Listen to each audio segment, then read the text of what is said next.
What's up, y'all? This is your big brother, King Jabez, Iron of the Soul. I'm going to give you all some time to get here, but want to just give this introduction for the sake of those who will hear this live stream once it's been posted later on tonight, tomorrow, the next day, next week. Very important message. And I feel the responsibility, and not even just so much that, really, as someone who has spoken so candidly over the last 4 years and some change now about God, about my beliefs, about what happens in Chicago. What's up, bro? Derek, what's up, man? How you doing? I'm good, Derek. It's my responsibility to really just kind of give a solid talk tonight. Just kind of just get stuff off my chest. Give y'all a better understanding of who you're following. What's up, Derek? How you doing, my boy? What's good, gang? I'm just kind of talking a little bit, giving a bit of an introduction as people come in. Salute, brother. I never miss a live. I appreciate you, man. Thanks for coming in. Real talk. What's going on? Hey, Caleb, what's up, my boy? I'm doing good, man. I'm finna break it down, man. In fact, me and you, we talked about this. We talked about this maybe a year or so ago. I haven't forgot. And so I'm going to talk about that, some of the experiences with the so-called church. Humble Thin Skin, what's up? What's good, big bro, man? I'm going in tonight, man. I got a good one. I'm going to talk about Chicago, the streets, my experience with the church. We're going to kind of just break down what this Iron Soul stuff is all about. You know what I'm saying? Trucking, my brother. That's what's up. So y'all driving the truck? You driving now as you listen to me? You got to get in your money, man. I ain't mad at you. Get that bread, my boy. Get that bread. What Famous Dex say? I'm getting money like a trucker. You hear me? Hey, wasn't that guy that you all saw that you guys saw that reel that was online? It was a guy that was dressed up and he was saying, "Ain't out fresh." He had an outfit on. Ain't out fresh. Ain't out fresh. He was holding some chicken in his hand. He's a truck driver. He got a contract from that too. They were talking about him on live. He had a reel that's circulating all over social media, and I think his name is Derek too, if I'm not mistaken. And he blew up off that, man. So shout out to all my truck drivers, man, who tapped in, Brother Iron. Shout out to you. Appreciate you. Somebody said, I love when you go live. We always need to hear what you got to say. I appreciate you, bro. I think tonight, I know something you're going to like this. This is going to be something that's going to resonate with you and everybody else who hears this message. So we got 36 people here. I'm going to give y'all some time to kind of get in, check in time. I know what time it is. Give you some time before I get into the message, man. We're going in today. We got a deep one, Somebody said just parked. I'm going to be on live for a while, my boy. So, go ahead and do what you got to do. Truck driver. How many hours y'all be putting in? Like 10 hours?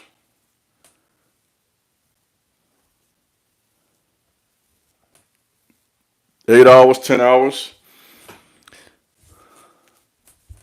Somebody said, I remember that. He was fresh, man. OG was fresh, man. He was fresh, man. He got him a clothing contract, too, from that. So, man, somebody roast me. Let me get me a clothing contract. You hear me? Checking in from Houston, Prince Don. You dig? You a Prince or you Don? You both. Which one is it? Prince Don in the house. You hear me? That sounds like a rap name. You probably start rapping, man. Prince Don. Finna drop that mixtape. Somebody says your breath smells good. How do you know that? Y'all can come in already right away. Moderator is on deck. Moderator, do your job moderating. If they come in with the flim flam, do what you gotta do. So we got 45 people here. Let's get those likes up. We got 45 people here. We got 5 likes. Hit that like button. That's how the program works. If you hit the like button, more people can hear the message. So hit the like button so we can get this going. 6 likes. Let's go. Get those likes up. Get my likes up. Simple. That way more people can hear the message once this is circulated on YouTube,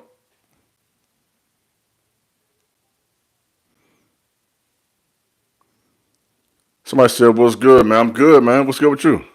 What's up, man? I'm doing good, man. I'm in a good mood. Had a good workout in today. How many of y'all hit the gym today so far? How many got a good workout in? Better question, how many of y'all still on that 300 push-ups a day challenge? I ain't forgot, man. Today is day 23. How many of y'all still tapped in with the 300 push-ups a day challenge? How many of you ladies are still doing the 100 body squats? So I gave a challenge for those who don't know to my audience, and I've been posting the pictures for accountability purposes to do 300 push-ups a day for 30 days. Somebody says I hit the like button as soon as your theme music comes on. Appreciate you, bro. So 300 push-ups a day for 30 days for the men, and then 100 body squats a day for the ladies. Somebody says I did them all. That's what's up. That's what's up.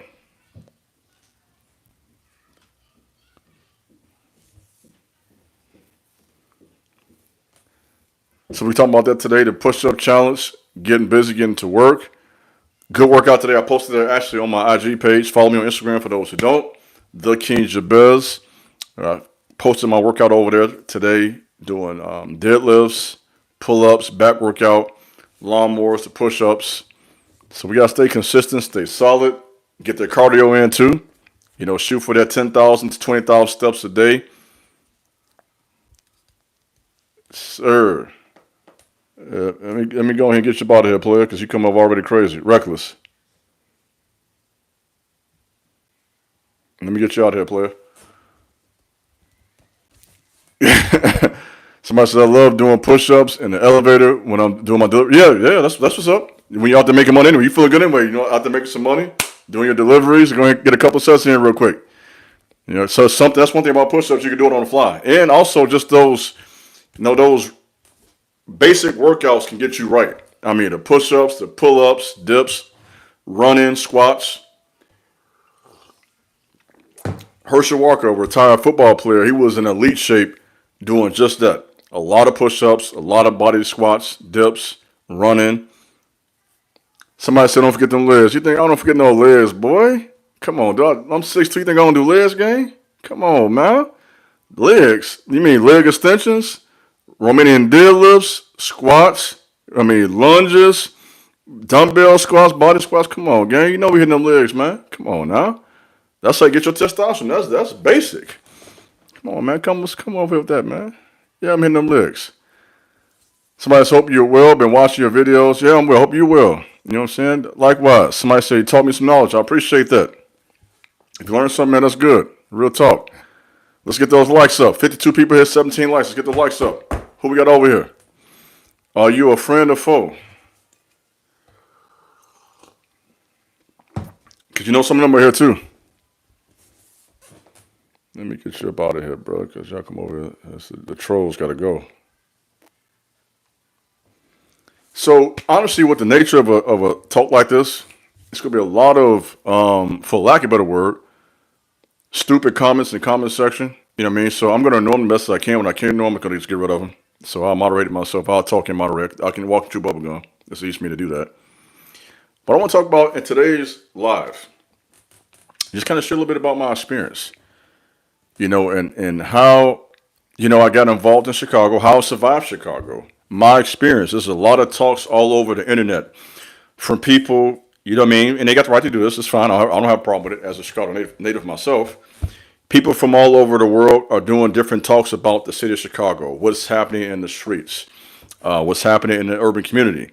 And so I thought that it would be of interest to my crowd that follows me over here to kind of just share, you know, my experience with the streets of Chicago, and not even just the streets, just living in Chicago, the West Side to be exact. I am a West Side native for those who are familiar with the culture. Van Buren, Springfield to be exact, Pulaski Road, 290 brother.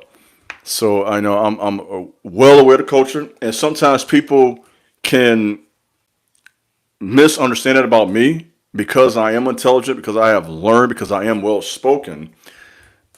It's hard for people to comprehend that I have that past, but I do. You know, so I'm intelligent, but I'm not a goofy. I understand firsthand what the streets is all about. I wasn't part of that. You know, and many people, because of how I am situated today, they are uncomfortable when I share their part of my story. But I feel and I believe that sharing this part of my story carries some power. There are a lot of men and women who need to hear this. You know, so this is about God.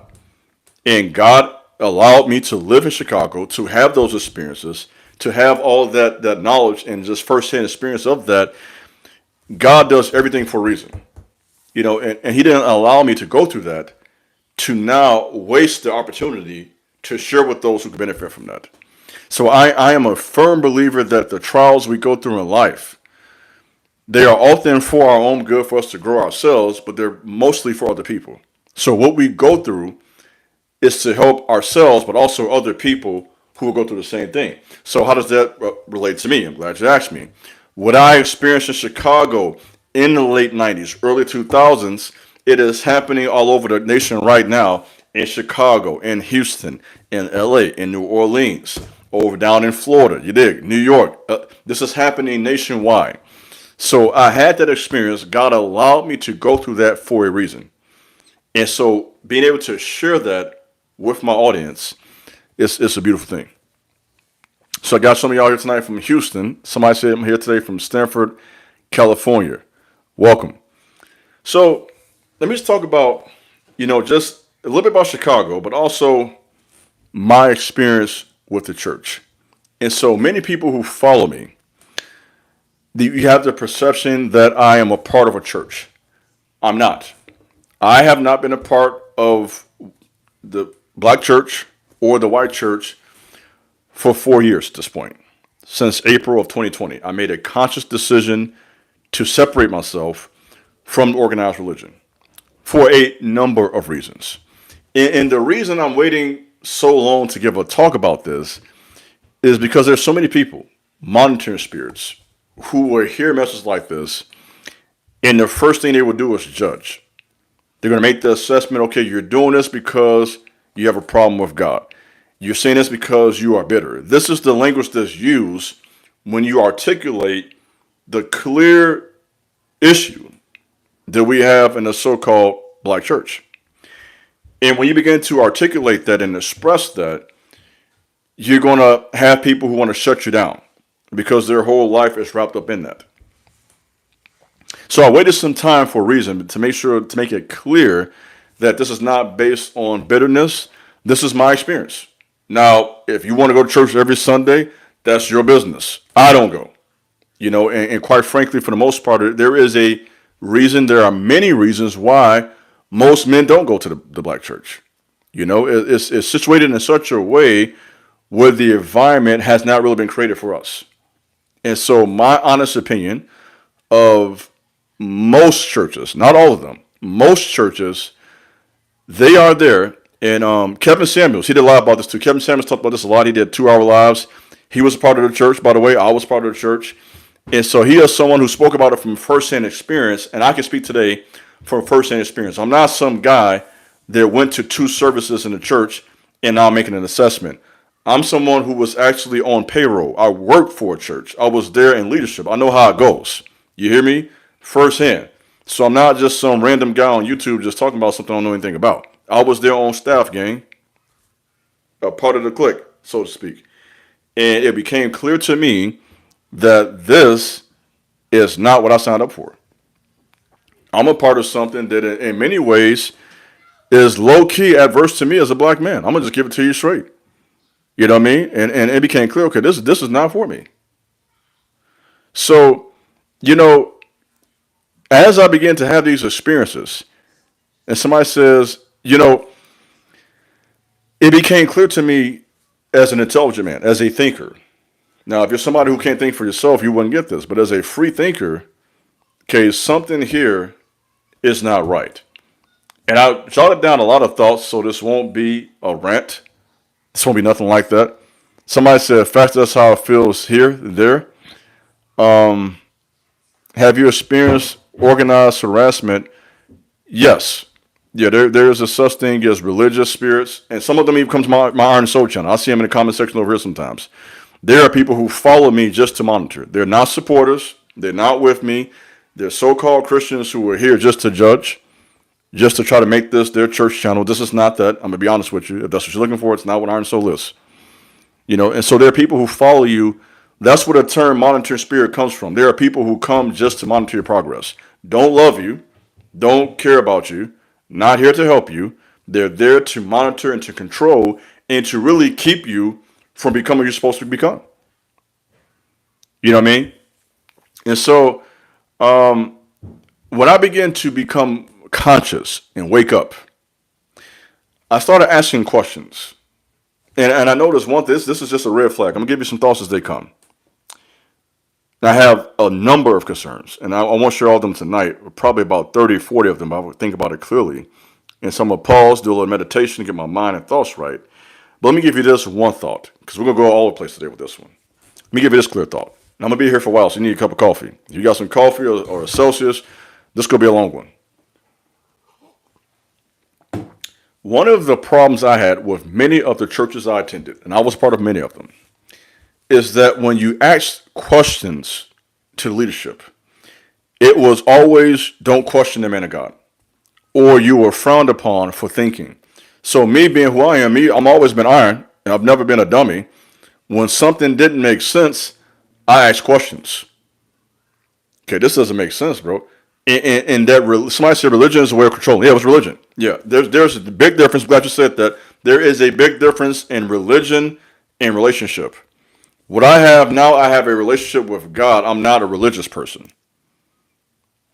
Because religion is about control, intimidation, domination, and it becomes this place. And I'm gonna give it to you all the way 1,000. It really becomes a place that is there for so-called good blacks. Now, what do I mean by good blacks? I'm glad you asked me that question.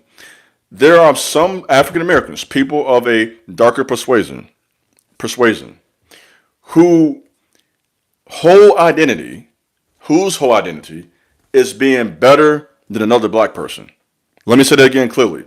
There are some people of a darker persuasion whose whole identity, worldview, is about being better than the next black person. And so I began to see that spirit very clearly in the church. This is about you being better than me. This is not about God. This ain't about the Messiah. This is about you using the Bible, using this little power you got to have this dominance over my life and to control me. And me being who I am, a person who actually studies, who actually thinks, as you all know from watching me for 4 years, I couldn't do 3 or 4 videos not knowing what I'm talking about. Years of study. And so I'm a person who has studied theology and the Bible thoroughly. So you can't treat me like I'm stupid. You're talking to me about God, and I have read several hundred theology books. I got a library right here. Several hundred books. Long, sometimes 700-800 page commentaries. I got a book right here, Notes on the Pentateuch. It's an 800 page book about the first 5 books of the Bible. So you're not talking to somebody that's stupid. You see what I'm saying? So I know what the Bible says because I take this serious. I'm actually studying this. I'm spending hours and I'm looking at your conduct, and it's contrary. This is not making sense. You guys draw? You guys with me here today so far? So I began to think, okay, this really ain't about God. This has become some basically borderline political situation where you're here to push a certain political agenda and to have a place that is for so-called good black people. And I don't fit that criteria. I'm not trying to be a good black person. I'm trying to be a righteous man. That part. Let's be clear about that. I'm not here. I don't need to be better than you to be myself. And that's the problem. Some of you guys, even on YouTube, to be honest, as I'm talking tonight, some of these guys on YouTube, their whole identity is trying to prove somebody else is not who they say they are. You see what I'm saying? And I don't draw like that. I don't need to be better than you, gang, to be who I am. I am who I am based on my character, my conduct, how I carry myself, the decisions I make. I don't have to be better than you to be me. You see what I'm saying? So I'm not sitting here. And so when I begin to see that and ask questions, and here's what really concerned me. Let me give you this piece real quick. And I can give you a bunch of stories. I'll give you some. And let me say this also. I am not a Hebrew Israelite. Some of you all think that because I have a big beard and long hair and because I talk about the Hebrew text and whatnot. I'm not a Hebrew Israelite. Though I do believe that there are a number of people who are Hebrews who are not necessarily a part of their organization. So I'll put that out there. So you can be a Hebrew without being a Hebrew Israelite. Let's be clear on that.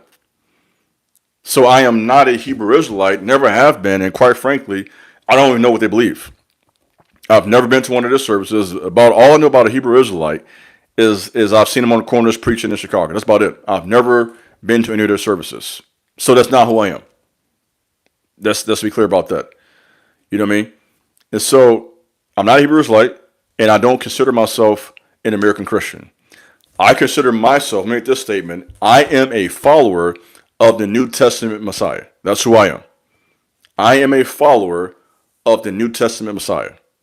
I am not a part of no church. I'm not with that gang. I'm not with the 501c gang. That's what it basically be. I'm not with that. Those of you who are, that's your business. You know what I mean? If that's what you want to do, I don't have no problem with that. But I'm talking about me personally. And let me make this clear. A lot of you guys come over here. You want me to be your pastor? Let me be clear. I am not a pastor. That's not who I am. I don't have a church. I have not been to a church in 4 years. I am a righteous man who believes in the Bible, who believes in the Most High. That's who I am. I'm not a part of the 501c3 gang, right? I'm not a part of an organization that is 70% women. And that statistic, men, should make you think. If the so-called church, the house of God, is 70% women, somebody help me understand that. If we're living our lives, let's think here. We're thinking, man. We don't live by emotion. We live by our mind, thinking, logic. If the Bible, which it is a book that was founded upon the New Testament, at least the apostles and prophets, right? It says in Hebrews 1, God who in sundry times, you don't know the word, and in diverse manners spake in past times to the fathers by who? The prophets, right? So you had the prophets, people like Elijah, Moses, Daniel. You had years, centuries of male leadership. The Messiah himself was a male. The apostles and prophets. 2 Timothy teaches this very clearly for those who know the word. So if we have this book that has centuries of male leadership, how do we go from that, a book that refers to God in one text, as a man of war? So a lot of y'all got this concept of God being soft and weak and these weird images that's online.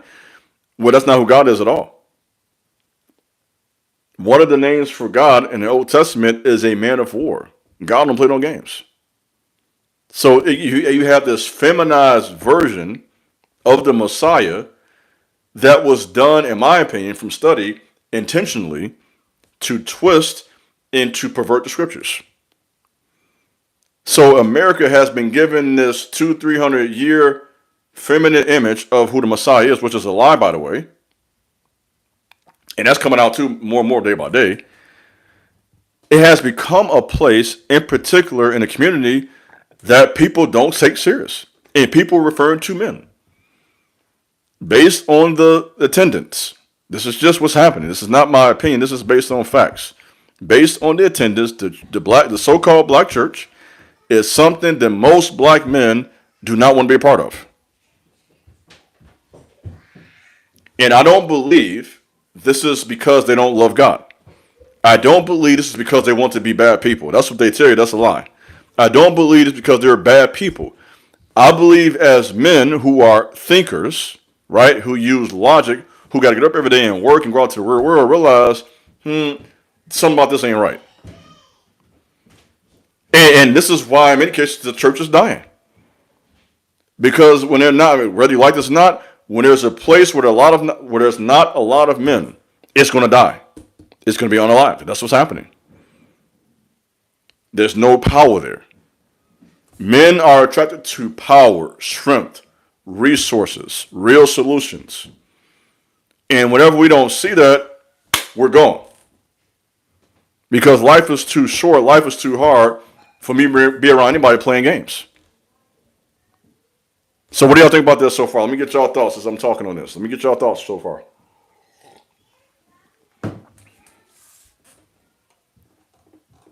These are facts, not my opinion. 70% of the church is women.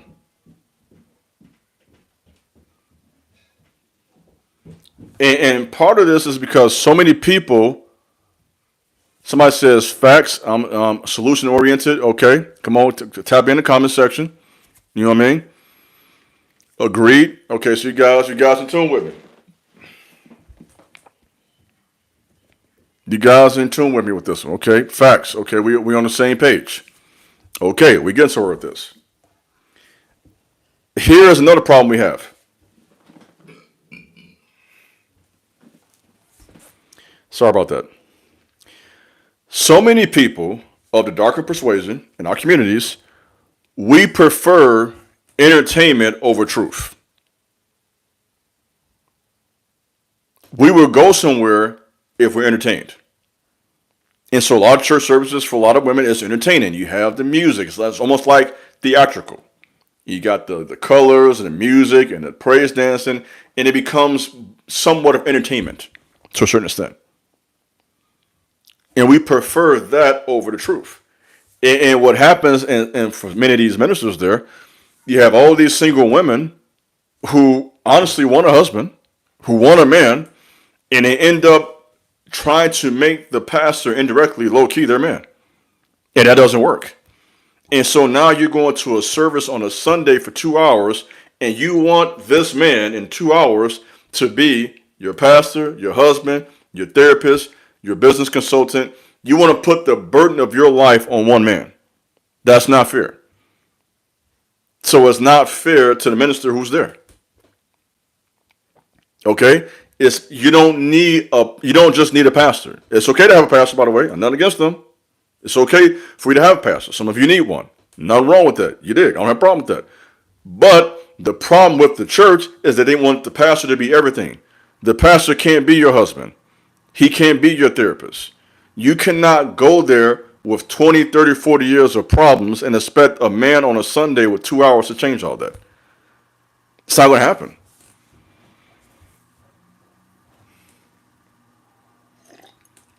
Okay, and I'm glad you said that. Some of them are abusive. That happens too. We could talk all about that as well. I could tell you all about spiritual abuse and cultish type of relationships.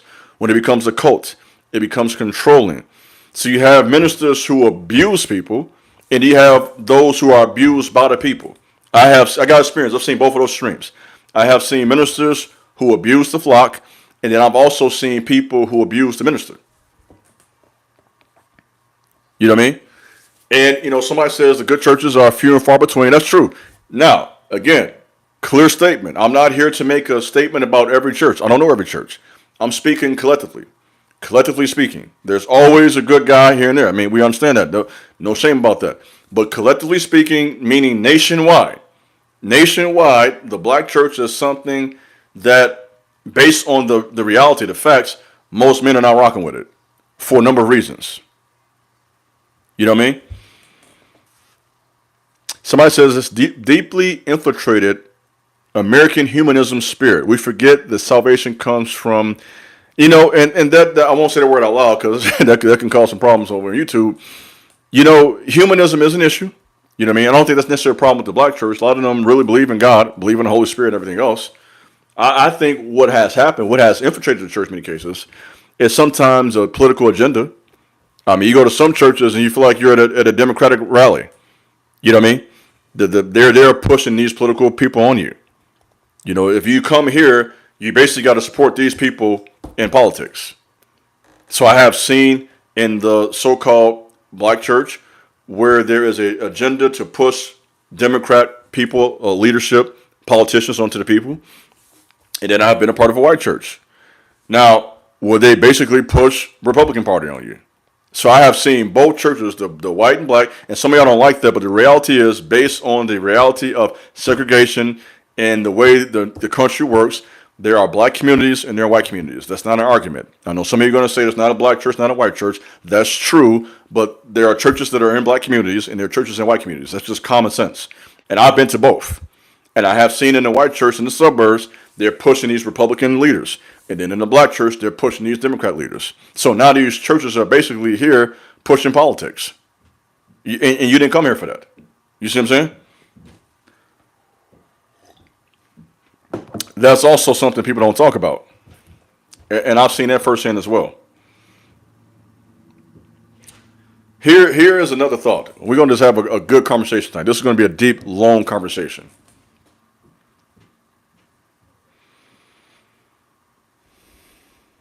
Trying to read some of these comments as I go through this. And you guys feel free to chime in. I see you guys are in the chat commenting, and I appreciate that. Feel free to drop a comment if you need to. Now, on one hand, I will say this. Will said can't walk in church with 30, 40 years of problems and have a pastor fix them in 2 hours. Can't do it. That's just not reality. You know what I mean? And so here, let me make a statement. Let me make another statement. I'm going to make a lot of statements tonight. Here's another statement for you. I believe, this is my opinion, I believe for whatever reason, the so-called black church has become an organization that is primarily there, in many cases, to please or to appease the black woman and to make her kind of like feel okay with poverty, with the situation she's in life. That's a problem. So it's there to kind of give her this spiritual pat on the back on Sundays and go right back to a life Monday through Friday. This is the sad part about this, of loneliness, a life with no man, and many of them want a man. Now, if you don't want a man, you want to be single, that's fine. Nothing against you. But for those of you who do want a man, you go to that service, they make you feel like everything's fine, and then on Monday, Tuesday, and Wednesday, Thursday, you're right back to that lifestyle where if you honestly are lonely and you need or would appreciate the leadership of a man. That's the truth. So a lot of these churches, to make it clear, they are there to make the black woman be okay with having little. That's the problem. So let me make another statement. What I believe we need in our communities are not more churches. What we need is more businesses. Can I say that any clear? Let me park right there for a second. Let me park for a second. I'm driving this car. Let me put the car in park. Let's park right there. We got a church on every corner, and a lot of us still broke as hell. That don't make sense. Church on every corner, most of us still broke. So common sense, logic says we need more businesses. That's what we need over there. We need places of employment for our men, for our teenagers. Our boys, 15, 16, 17, men, 18, 25, don't need another church service. They need a job. You hear me? Their kids need shoes. They got to pay that light bill, gas bill. Don't sit here and come over talking crazy to me. Stuff costs. They got kids. They got family.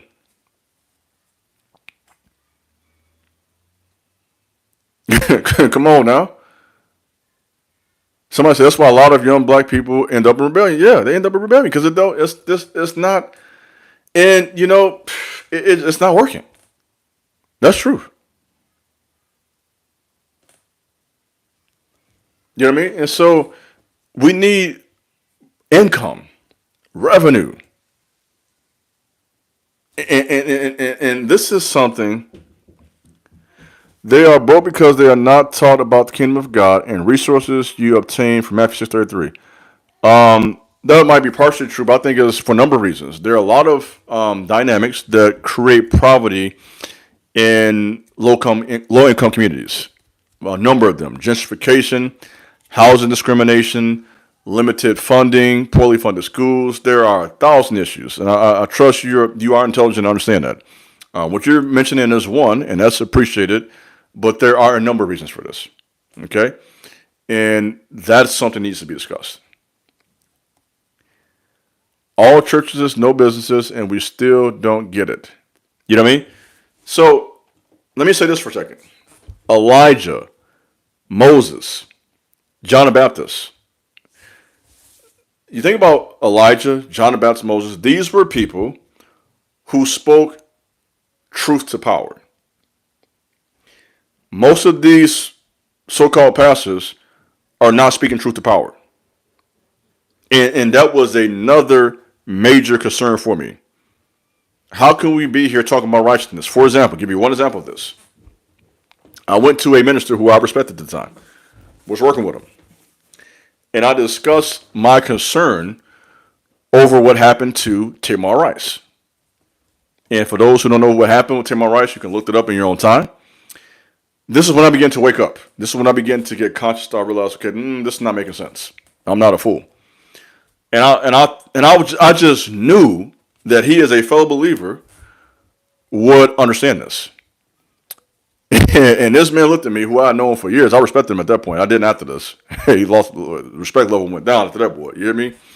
And this man looked at me and said, "That's a political issue. So you're gonna sit here and tell me what happened to this 12-year-old boy? That's a political issue. But you're the same man that tells me to go tell these men to find a job." So I'm seeing what type. So I'm watching this man. I say, okay, this type. You working out that bag? That's where we're at, huh? So when something happens with the men, it's political. But when you're there in the pulpit bashing men, that's okay.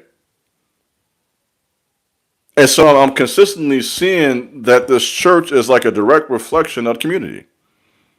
They all have the same spirit where they're constantly bashing the men. Some of these guys on YouTube do the same thing. I'm gonna be honest. I am suspicious. I am suspicious of a black man who is pretty much consistently saying bad things about other black people. That's a sign to me. What's your angle? Why are you better than all of us? Why are you the only one? You see what I'm saying? And it's a bunch of y'all like that too. It's a bunch of y'all think just like that. Just gotta be better. We call that HNIC. Gotta be the HNIC. You feel me? If that's you, I don't fool people. I don't fool guys like you. If you gotta be the HNIC, I don't want nothing to do with you. And I begin to see this. Okay, this is what this is all about. So you're constantly speaking down on your own, but you will say nothing to the power. That tells me you're a coward. And you're sitting there trying to use the Bible to hide that. And I'm like, no, you got the wrong one, gang. I see what you're all about. I didn't figure you out.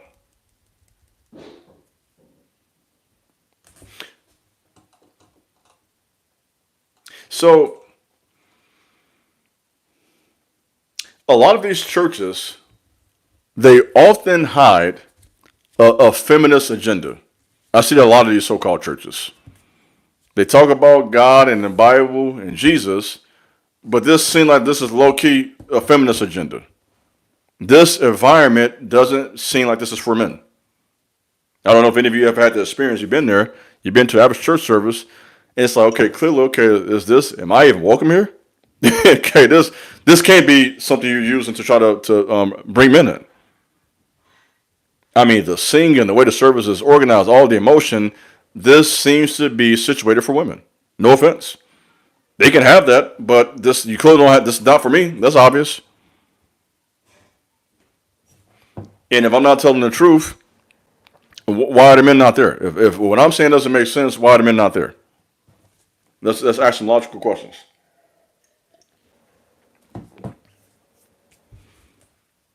So it became clear, okay, this is an environment, this is not for me as a man. I got to be out here working 40, 50 hours, dealing with the pressures of this life, trying to lead my family, pay these bills. And I come here, and this energy, this not giving me any strength. I need strength. As a man, I need some strength. I need power to get through life. And this is not empowering me. I feel like I'm being emasculated. That's what's happening here. I feel like I'm being emasculated. And I feel like you're trying to somehow soften me, and I'm not. That's not my reality. I'm not with this. Yeah, I'm out. You hear me? This ain't it. And guys, what's so weird about that to me? This is what's so weird about that to me. How can you demonize masculinity? This was so weird. How can you demonize masculinity rather, in a church when it's a book based on masculine leadership? So it's just a total contradiction. We're sitting here with this book that's based on masculine leadership. God is a man. The angels are always referred to as sons of men, masculine sense. And now I'm in this service where this is not the energy at all. This is the direct opposite energy. So what's going on here?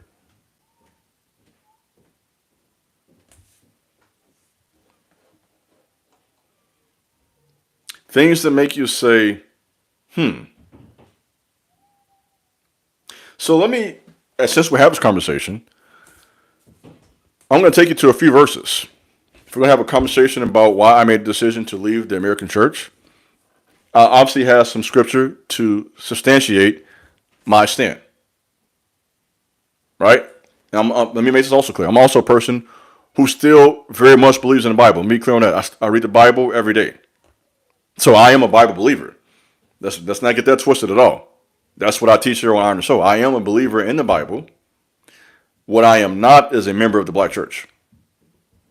Let's be clear on that. Let's be crystal clear. So, as a Bible believer, is who I am. Here's what Proverbs 14:31 says. Let me read this for you. Whoever takes advantage of the poor insults their maker, but whoever is kind to them honors him. Proverbs 14:31. Let that one sink in, ladies, men. Let's think about that verse. You think about some of these churches. They take in millions of dollars.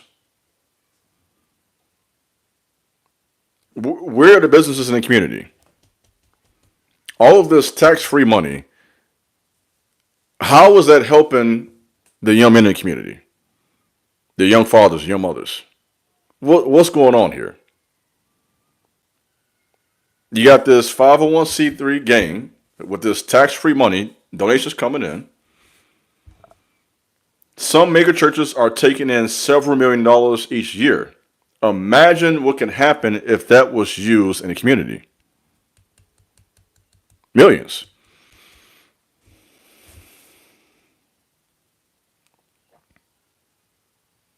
And so, as you can see from this talk, these were a number of the questions I began to ask myself and begin to get answers. And I'm giving you just a portion of that tonight. I can't, of course, cover everything. I'm giving you a portion of my thinking on this subject matter.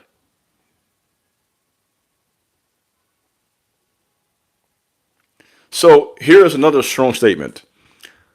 The social critique given by Malcolm X is needed for most black churches. The social critique given by Malcolm X, and I've read his autobiography 4 times, for the record, is needed by most so-called black churches.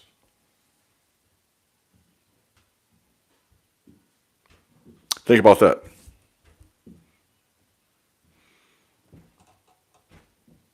So, I'm someone who gave many years of my life to the church. I feel like they will exploit you, in my honest assessment. They will take your gifts and use them. I'm going to speak from the heart now. I got some notes, I'm speaking from the heart. And give you very little in return.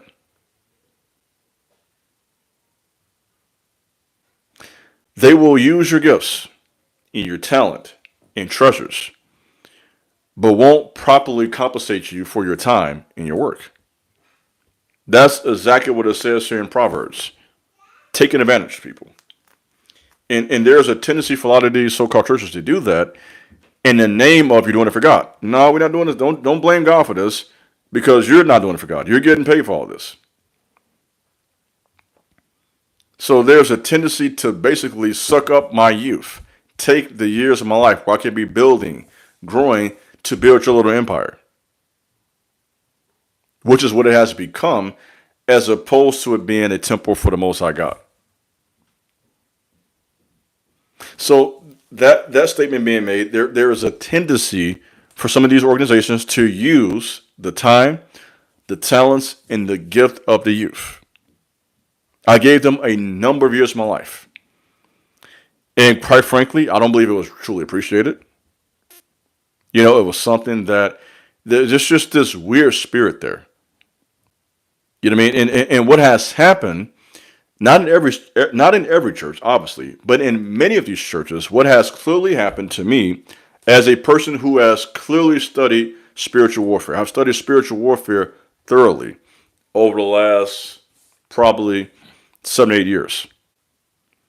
And as a person who has studied spiritual warfare thoroughly, there are so many spirits that have infiltrated the church, and there are so many people who are non-discerning who don't even get it. You go to these places, and they're full of Jezebel spirits, religious spirits, controlling spirits. These are all demons, by the way. So Jezebel, religion, control, and some of these people even have these spirits of hatred. And all this is going on while everybody is there pretending to be in one. It's like, no, there's some activity here that's off. And at first, when I was experiencing, I felt it, but I didn't know how to articulate it until I began to study. And that's my advice to you. When you're experiencing something that doesn't make sense and it doesn't feel right, don't just sit there and go on with it. And that's not just for church. That can be for a job. That can be for a relationship. When you're somewhere, if you don't feel valued, if you feel like you're wasting your time, ask some questions. Figure out what's going on. You see what I'm saying? And it requires you to think. So many people don't want to think for themselves. We got to think. We have to ask questions. We have to research. And as I began to do that, ask questions, I got answers. Because the scripture says that if you ask, you will find. If you search me with your whole heart, you will find me. And I personally, let me make this statement. Let me be clear on this. I know for a fact that I am closer to God now than I was 4 years ago. Let me say that clearly. For everybody in the back that didn't hear that. For those in the back that didn't catch that. Let me say that. Let me put that out there. That part. I am closer to God now. I can look you right in the camera. I am closer to God now than I was 4 years ago. I get a lot more dreams from God than I did 4 years ago. I get dreams from God, I believe, almost every night now. I'm praying more. So I'm closer to God now than I left this place. What does that tell you? Me personally, I can't speak for anybody else. I'm saying my experiences. I'm talking about my experience. Me personally. I made a decision. I want to know God for myself. I don't want no religion. I don't want no program. I want to be no part of no political organization. I want to know God for myself. And I can say with a clear conscience that I am closer to the Most High now than I was when I started Iron and Soul almost 5 years ago. That's a fact in my spirit. Meditation, my experience with dreams and visions, fasting, understanding the Bible. My spirituality is at a higher level now. My discernment is at a higher level. My understanding of people is at a higher level. What's really important in life is at a higher level. So I don't need to be somewhere on a Sunday with some guy basically talking down on me for an hour. I don't need that. I get enough of that in society as a man of color. I don't need that on Sunday too. Let's be clear about that part. I don't need to be somewhere with somebody talking down to me for an hour or two like I'm unintelligent. We're not doing that. Let's be clear on that. You coming to me with this HNIC spirit, basically trying to look you better than me, and basically it's just like T.I. said. You basically become what T.I. say. Some of these pastors, this is true because you probably know him firsthand. Because they probably asked him for money. T.I. rapper, and T.I. said, "Man, you basically just a nigga with a suit on." So you say, "Why would you say that?" I said what I said. Some of these guys just a nigga with a suit on. You got black people and you got niggas. I'm not stupid. I'm from Chicago. I'm from the hood. I know nigga activity when I see it. So you're not gonna sit here and play games. You can try to run game with me like I'm a goofy, and try to use God to cover that. Oh no, we're not doing that, Playboy. Find somebody else. I'm one of them, not one of those. I'm one of them. I'm not one of those. So you're not gonna sit here and try to run game on me, like I'm a lame, and try to use the Bible of all books to justify this slick stuff you're doing. Come on, man.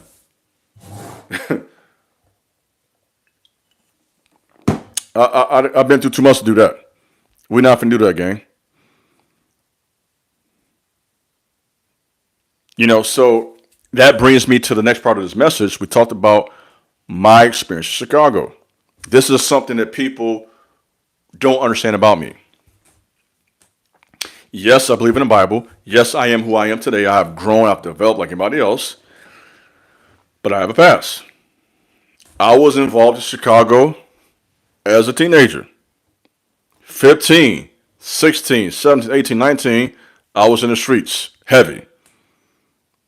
So I'm not some guy just on the internet talking about something I don't know nothing about. We talking about Chicago. We talking about the West Side of Chicago, 290, with the guys.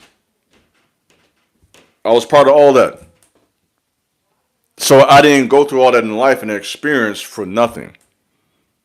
So now we're going to transition this part of the talk to that. Okay, read the title. Okay, my experience surviving Chicago. We can talk about this for a whole hour. And maybe I will. We'll see. We'll see how it goes. Please tell me how to defend myself from people that mean me no good. Separate yourself. Sometimes the best way to defend yourself is to remove yourself. That's what I've done. When it's clear to me that for whatever reason this person does not respect me, you don't have my best interest at heart, I gotta separate myself. I don't want to deal with you. So sometimes the best way to defend yourself is to march on. I don't need to be around you, hearing your condescending comments and playing in my face, acting like I'm stupid, disrespecting me. If I feel that energy, I'm gonna separate myself. Because what's gonna happen? I'm gonna get upset, and you're gonna make me want to do something to you. so rather than me, I'm talking about me. So rather than me to go there with you, I'm gonna branch away from you. I'm gonna leave because you're not gonna intimidate me. So best if I kind of read this like working with me, let me get away from you because I'm not gonna confuse who I am with who you think I am. Because that's what happens. You want me to confuse who I am with your perception of me. That's your perception, not who I am. So I'm not going to sit here and play games with you.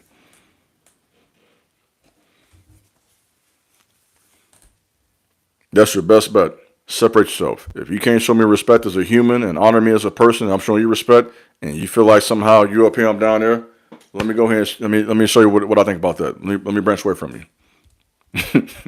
That's what I do. I'll cut you off. That's how I get out. I'm gonna cut you off. I'm not gonna play with you.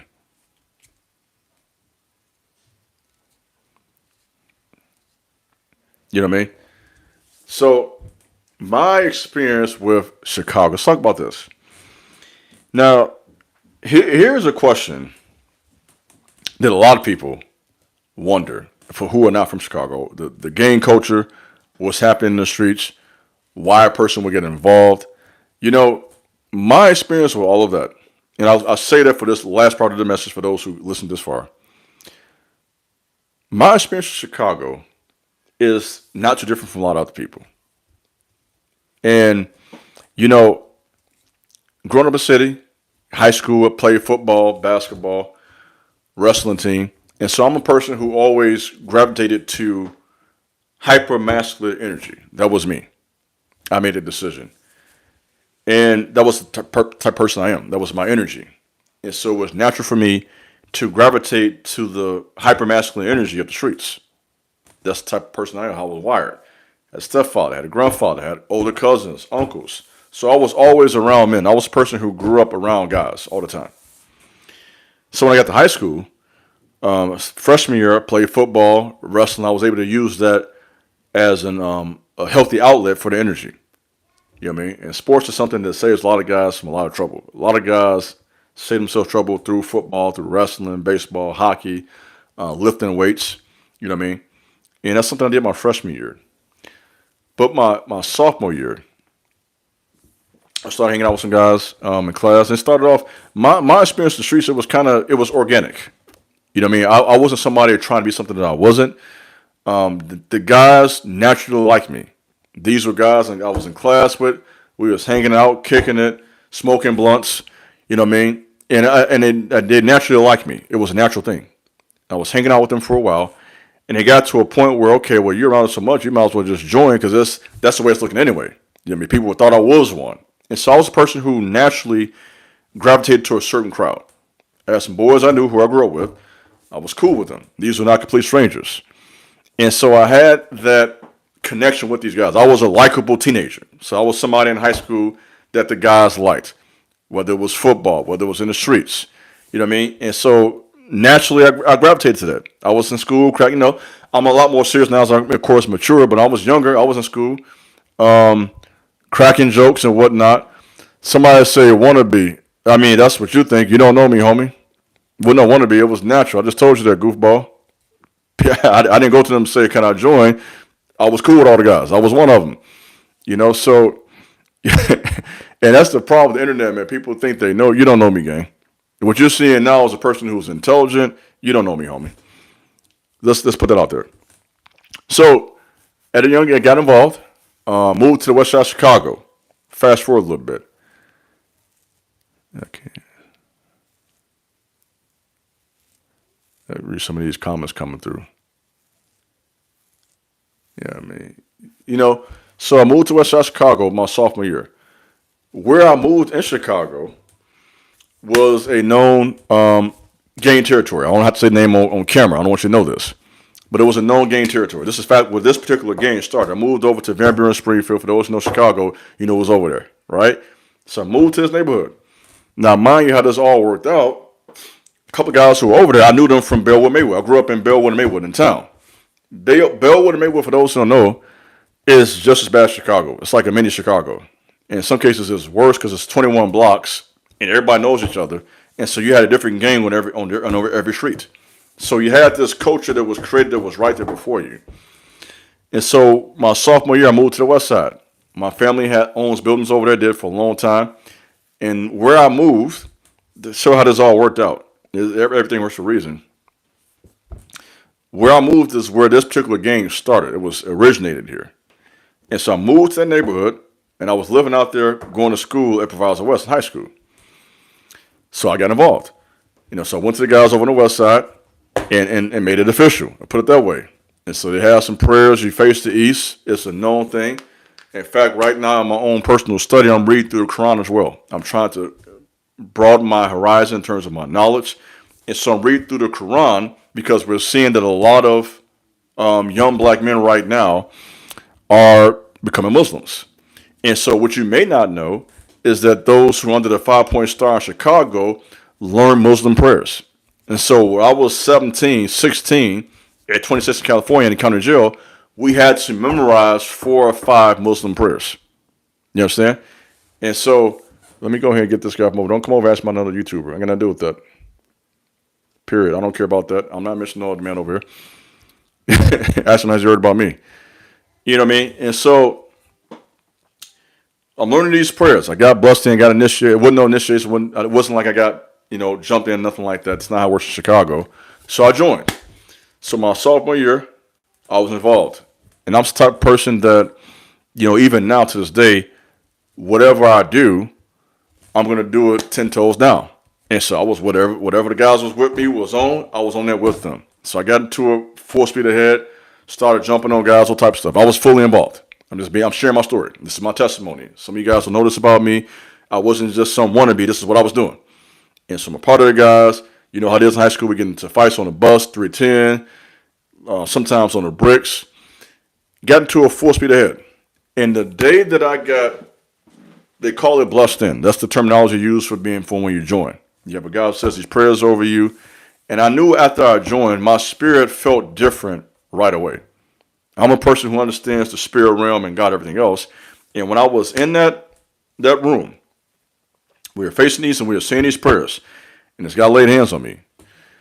My spirit changed that day. I felt it right away. There was a shift.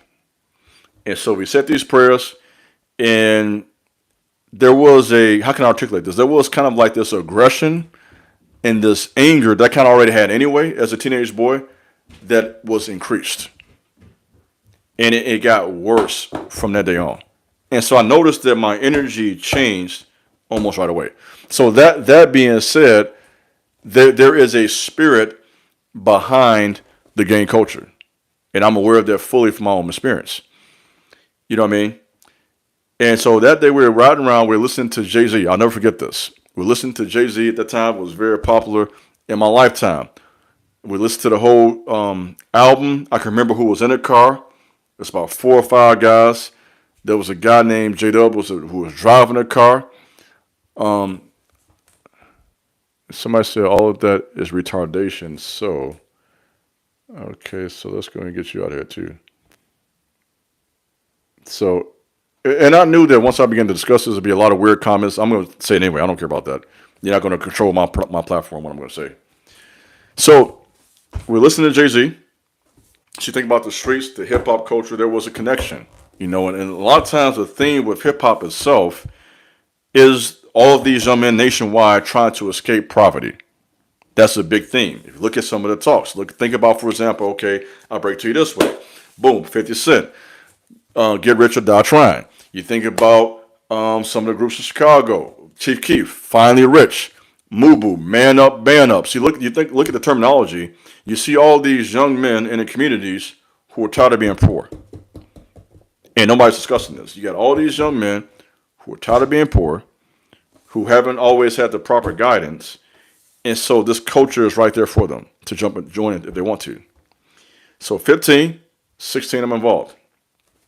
And it got crazy right away. Started getting into fights. I got jumped on when I was 15. In fact, it was a number of guys. This happened out in Maywood. And, it got insane like right away. I started jumping on guys, got jumped on myself. I got shot at out west over in Van Buren, Springfield. It turned into it became when you're in the streets, it doesn't take long. Once you get involved and start doing certain things, it becomes a domino effect. And so I'm talking like literally within like 6 months, gang, I got shot at, jumped on some boys, got jumped on myself. It got real quick. You hear me? And so, mind you, my freshman year, I was just playing football, right? I was just on a wrestling team. And this happens to so many, and the reason I'm discussing this happens to so many young men, bro. This ain't nothing new. This still happening today. It's still happening right now. Some of y'all guys, your nephews, your brother, your son, this happening right now. That's what I'm talking about this. Don't let me, because I'm smart now and I've changed. I know what time it is out there. You know what I mean? And so I got involved organically, like I mentioned. These are people who I knew. You know what I mean? These boys I grew up with. It was a culture I gravitated towards. That's simple. No one made me join a gang with nothing goofy like that. It was I liked the energy. I wanted to be involved. I got on that. I was cool with the guys, naturally, in class, kicking and cracking jokes, hanging out, smoking blunts. And so it was like a natural transition for me right into that. And another part of that, for me, to be honest, I'm sharing my story. This is my story. I can't speak about anybody else. My personal story. The love of money. The love of money can sometimes be the root of all evil.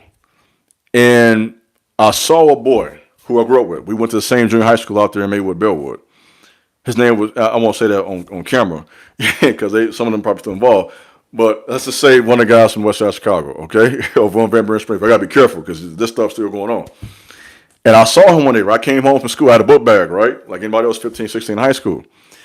And I'll never forget this day, man. This is before I joined. I saw him. I saw him walking down the street. He was walking down the street with 2 girls. He had on some nice clothes, gold chain, pocket full of money. And then he got into a Chevy with a brand new sound system, bumping Master P at the time. That was cracking Master P, Soldiers. And I'm sitting there thinking at that moment when I saw him, what am I doing here with this book bag? That was my thought. I'm seeing how this guy's living. He got this. We the same. We 15. We shorties. So I'm seeing him with this Chevy. These girls walking with him, this gold chain. He counting this big wad of money. And I'm sitting there with this book bag and lunch money my grandfather gave me. And my thought was, okay, what am I doing? So that quick money, it gripped me. So that desire for money, that desire for nice things, just the connection I had with the guys my age anyway. And all of that got me involved around 15, 16 years of age. And so I would say in that first year, it got real for me right away. The fights, getting jumped on, jumping on guys, got shot at over on the west side of Van Buren, Springfield. Thank God I'm alive. And just the insanity of the things happening in Chicago, I can't even tell you all of it in one video. It would take me probably 2-3 hours to go through, break down thoroughly what's happening in the streets. You know what I mean? And it's for a lot of reasons. It's not just because a person doesn't have a father. There's a lot of misconceptions. There is a lot of factors that creates the ghetto. And some of that I can't mention because of the nature of this platform, but I'm a very intelligent person. There are so many reasons for this, right? And I was one of the ones that was involved. I'm not ashamed of that. Those are decisions I made. And I'm grateful and I'm fortunate I've been able to live to change my life, to come out of that and to live a new path. So at a young age, got bumped out west selling dope. And started selling dope, you know what I mean, making money. Got bumped for that. Went to what they call in Chicago the Audi home. This is what they call the bad boys home, juvenile detention over on the west side. South Hamlin, for those who are from Chicago. Went to the Audi home at 16. Had what was called an AT case, which means automatic transfer. So when you're 16, they transfer you from the Audi home to the Cook County Jail. So here I am now. I'm went from literally. So you see how this happened in my life? So here I am, basically, boom. I'm 15. I'm playing football for Proverbs West. I'm on a wrestling team. I was honor roll student the first semester. I wasn't the second semester. This all at 15. The very next year, gang, 16, boom, I'm kicked out of school. I got this case now. I'm out here. I'm in Audi home at 16. Get out the Audi home. Bond out. I'm out there in Maywood on 7 to 7 curfew. I had to be in the house every day at 7 o'clock. I was breaking that anyway, to be honest. I had to be in the house at 7 o'clock. Go to jail for that case. Go from the juvenile detention at 16 and now 17. I'm sitting there at 26, California. Yeah, for those listening to rap music, you ever seen King Von's video with him and, I forget the guy's name right now. I can't think of it. You had a video when they was getting out of county jail. You know what I mean? They do the documentary. That's where I was at. County jail, 17. And where I was at is what they refer to, and I'm breaking this down for a reason, as the gladiator dorms. And when I say gladiator, the reason they call these gladiator dorms, because these were all young guys like me, 17, 18, 19, 20. You know what I mean? Who were all affiliated. And so there were fights there a lot. That's why they call it gladiator dorm. So you got these dormitories, all guys, you know what I mean? Young, 17 to about 22, game banging. And so here I'm in this environment. I'm there fresh. It just turned 17. I'm not even legally grown yet. So I'm 17. I'm in the county. Right? This is Chicago. This the guys. This ain't no suburbs. This ain't no lockup. This is the county jail, Cook County, 26, California. The same video you seen King Von in when he was coming out of the county. That's where I was at, gang. At 17. And so I go there. And I'm there for several months with some other guys and whatnot, of course. Go to court, boom, I get found guilty. Judge gave me 6 years. So here I am now, gang. I'm 17, and they just gave me 6 years. And so I'm gonna be honest, I broke down crying, bro. I was strong all that time. I was being tough, you know what I'm saying? When the judge said 6 years, that was out the window. Because I'm sitting doing math, thinking, man, I'm gonna be 23 when I get out of here. I'm doing the math, right? And so somebody broke down to me and said, no, okay, you're not gonna do 6 years straight. You go do 30 months, which is what happened, but still it was a long time, to be honest, 2.5 years. And so here I am now. Listen to this story, bro. Just honor roll student at 15. And here I am now, 2 years later, 17 years old, gang. This is why I have such a heart for our young men, bro. This is why I listen to rap music. I understand the culture. I was these young men, bro. Just because I believe in God and the Bible doesn't mean I don't understand all this stuff. I'm not somebody trying to be something I'm not. Goofy. This is my real life, man. This is my real life. 16 in the streets, getting shot at, jumped on, gang, all that. 17 county. Now I'm in it, and so I get found guilty. So now I'm here, I'm in a joint now, the penitentiary, cause downstate in the joint. I'm in this facility with a population of 1,000 men. Picture that, bro. Picture your own life. Picture being in the penitentiary at 17. That's how I became iron. 17, cuz. In a joint. I'm not one of these guys online just internet talking. This is my real life, man. And so I'm in this situation with all these guys, learning. I'm young, soaking up all the game, listening to what they're saying. I'm around everybody's going on. 30 months. You know what I mean? And so I'm in there lifting weights. Some of y'all think I start lifting weights on YouTube. You don't know me, homie. I was lifting weights at 17. Lift weights at 17. 17, 18, 19, I'm in the pen lifting weights. I went in like 160, I got out was like 190. Gained like almost 30 pounds in 2.5 years. So I'm in there, I put all this weight on. I went in there with a bald fade, shortcut, grew my braids out, came out about 20, 30 pounds heavier, 19 years old. So now here I am. Let's fast forward. Boom. Now mind you, I joined the gang at 15. We fast forward 4 years. I'm a completely different person now. So it went from kind of like just being a cool teenager, just joining because these guys I'm cool with, kind of just hanging out, just having fun, to now this is real. So it went from just having fun and kicking it to real life just like that. It got real in like 6 months. And so now I'm in a joint. I get out now. I'm older now. I got somebody said from boys to men, from a boy to man, literally. Went in as a 17-year-old boy. Didn't have no facial hair. I come out, you know what I'm saying? I come out 2.5 years later. I got a mustache now. I got braids. I'm like 20 pounds heavier. Voicing got deeper. Literally transferred as a man right there in prison. So I get out. I'm 19 now. And so I'm aggressive. I'm gonna be honest. I'm not gonna say a lot to you. I'm one of the guys now. This is the I'm on this now. So went from kind of just dabbling to now I feel like I'm in this. So I'm gonna be honest. I'm not gonna tell you no details. I'm not gonna incriminate myself. But that summer I was going crazy. I'm gonna be honest with you. Whatever guys was doing in the streets, I was with that. I had my crew of guys I was hanging out with. It's about 10, 15 of us. Whatever they was on, I was on that. That was my mindset. I had all this frustration and anger from those years of prison, betrayal. It really changed me as a person. And this is how the savage is created. When people say savage in Chicago, this is how the savage, I'm using my hands like this, right? This is how the savage is created. So I went from being this 15-year-old kid to now 19, I'm a savage. I'm with the stuff. Because of that frustration, that anger, that pain, that aggression. And so now I'm out here in my mouth, I'm finna terrorize y'all now. That's what I'm thinking. I'm finna dig into your chest and make you feel my pain.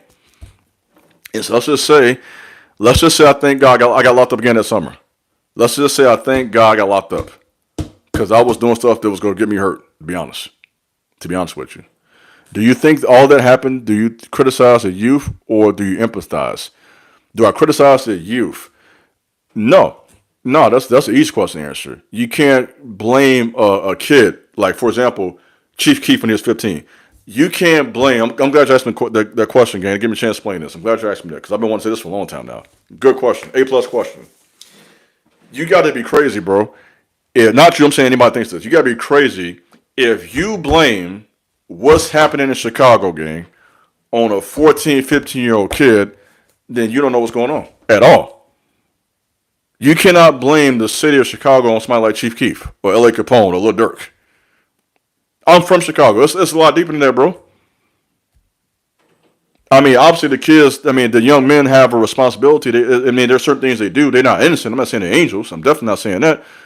But at the same time, there's a system, there's a structure been created there. There's an environment created that they didn't create. The school system, the guns, the drugs, they didn't set that up, gang. And I can't even speak on camera what it is, but I can break down for you fully if you want me to in a private conversation. Because what's happening in Chicago, it's bigger than them. And what happens is the rappers are such an easy target. It's easy to blame everything on Lil Durk or Chief Keef or L.A. Capone or anybody else that's rapping, Young Boy or anybody. It's much harder to look at what's actually happening in the community and say, okay, what's actually happening over here? Why are these young men doing this? And people don't want to have a conversation. I know firsthand what they're doing. I was that. Okay, I know. It's not that big of a generational gap. I left the streets, gang, in 2002, bro. 2010 is when Lil Durk and all them took over. Lil Durk and Chief Keef, that age bracket, 2010. I was only an 8-year gap. So had I not changed my life, I'd have been right there with them in the midst of all this stuff. So I'm telling what I know firsthand, bro, about Chicago. Chicago is messed up. You feel me? And it's a lot deeper than rap music. It's bigger than some music. It's bigger than games. It's bigger than all that. It's a real deep agenda that I can't discuss publicly. But if you know, you know. If you're intelligent, you know what time it is out here, man. You know what's going on. So, good question. No, I don't blame you. Obviously, they're not innocent. They do play a part in it like I did. I played a part. I made decisions. But at the same time, there's an environment, there's an energy that's over there that was not created by me. I'll just put it that way without saying too much more. You know what I mean? Yeah, it's bigger than the mirror. It's bigger than all of them. You can't blame it on the mirror, man. It's Chicago so messed up, bro. That's bigger than the mirror. Can't no mirror solve that problem, bro. You can't blame it on them. It's deeper than that. Trust me. You know what I mean? So you guys heard my story, so boom, and I'm not even telling a lot of stuff. I can't give you every detail, but let's just say from 15 to 19, your brother Iron was with the stuff. Whatever guys in Chicago was doing, I was on that. What's up, man? I'm good, homie. Thanks for checking in. You know what I mean? And so I got out that summer, I was going crazy. I'm gonna be honest. I'm out there in the streets, I'm bumping that music.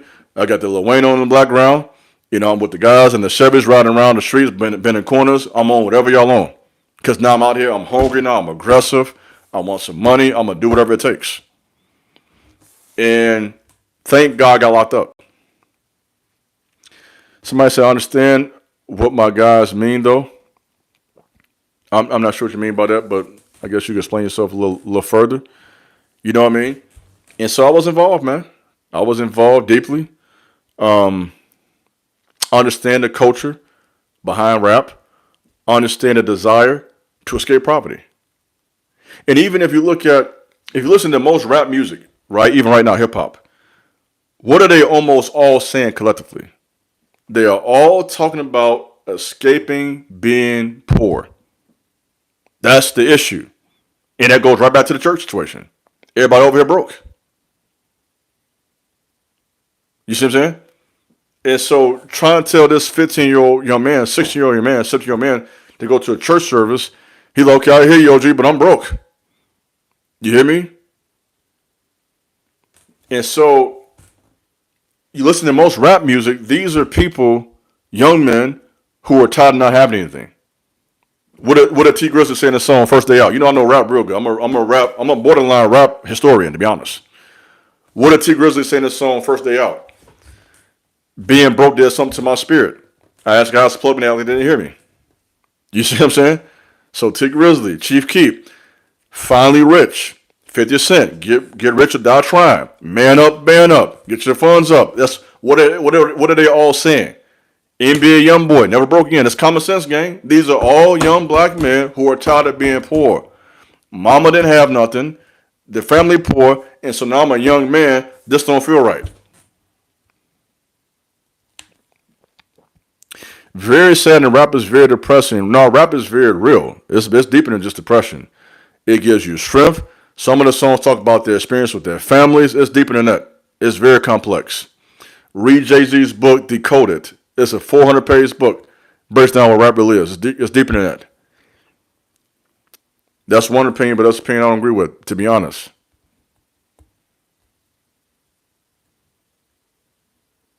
You know what I mean? So, you know, there's a desire for most of these young men, like myself, at 15, 16, 17, when you get your money, you move to the suburbs and you start talking different, going to, I mean, yeah, once you get some money, obviously you experience different life, you're gonna appreciate that. That's common sense too, by the way. When G Herbo, by the way, I know her very well. When G Herbo and Lil Bibby moved, their lives changed. Once they got out that environment and got some money and seen life from a different perspective, they clearly enjoyed that better than the ghetto. Who enjoys being target practice? Again, it's common sense. So look at, for example, you want a good case study right now? Look at the rapper Lil Bibby. Look at Lil Bibby. Lil Bibby, light-skinned guy rapper, he got a real deep voice. Lil Bibby, I'll be thumbing through the tech. Lil Bibby. Look at Lil Bibby from Chicago. That's how he sounded 15 too, by the way. Look at Lil Bibby when he was 15, 16 in Chicago, and look at Lil Bibby now as a 20-some-year-old young man. His whole countenance is different because he's now experienced life out of Chicago. He now has some money. He has some stability. He has business. He's a completely different young man. So, yeah, it's common sense, gang. Once people see another part of life, they're going to change. Definitely. That's common sense. Nobody wants that. Who wants that? And matter of fact, most rappers are about getting out together. If you listen to them carefully, they're trying to escape. If you listen to most rappers carefully, they're trying to get out of that situation. Okay? Nobody wants that.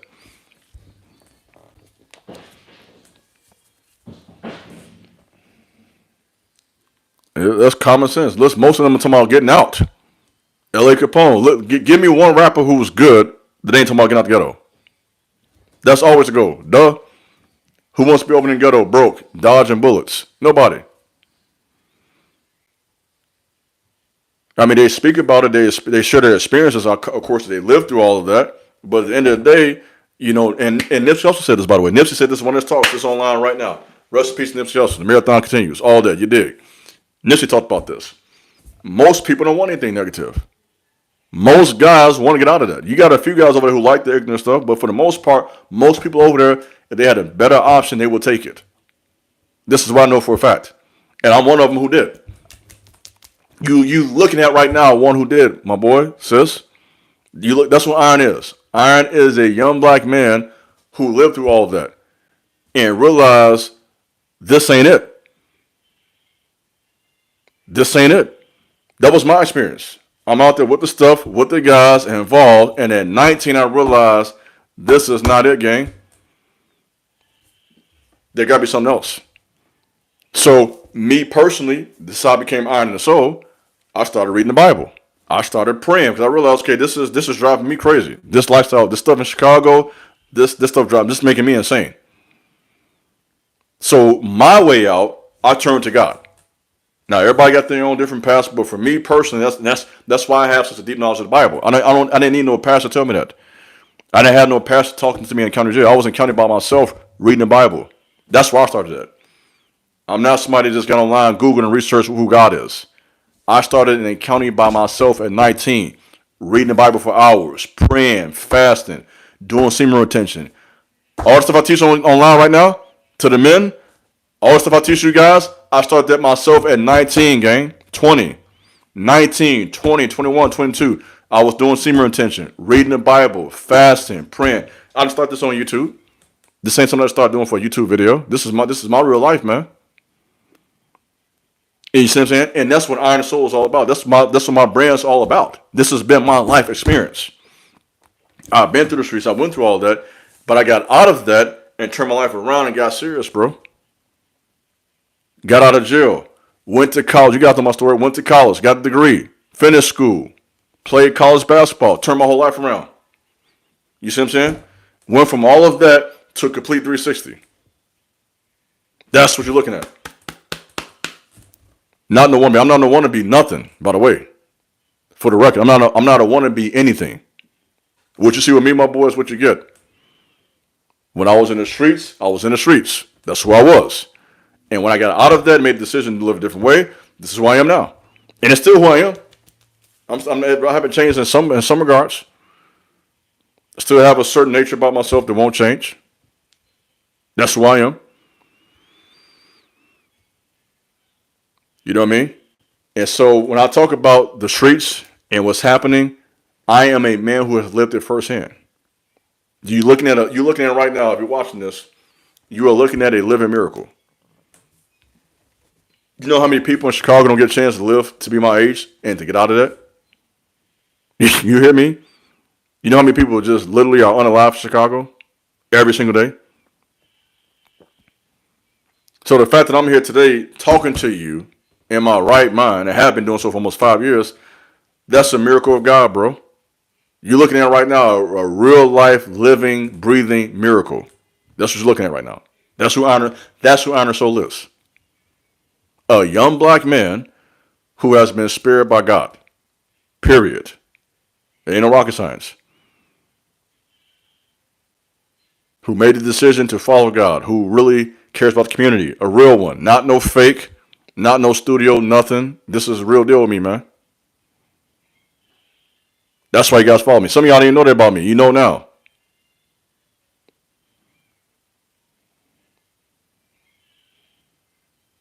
You know what I'm saying? So this is what it is. That's why I call myself Iron and Soul. This is what it is. This is real life. This is real life iron. You understand? What is iron? It's extreme mental anguish, pain, suffering, and becoming strong from the iron. That's the whole concept over here. That's what we're all about over here. Is taking our life experiences and becoming better from it. That's what this is all about. You know? And I share that because I hope that somebody, because listen, guys, all type of guys listen to my content. I got guys in the streets right now who be messaging me on IG. You hear me? Who are in the streets as we speak, who listen to Iron and Soul. Because I'm not coming with this old goofy vibe. I'm not over here trying to be no preacher of the past. I'm not none of them. Let's be clear. I'm not none of that, guys. That's what you want me to be. That's not who I am. Period. I am a messenger for God who was designed for the outcasts. That's who I reach. Those who society want to accept, they'll listen to me. And so I'm gonna fulfill my role. I'm not gonna be who you want me to be. That's this statement. This is a clear statement. I'm gonna be me. I'm not gonna be what nobody wants me to be. I'm gonna take my experiences, what I've been through, and I'm gonna let the Most High use me the way He wants to. Period.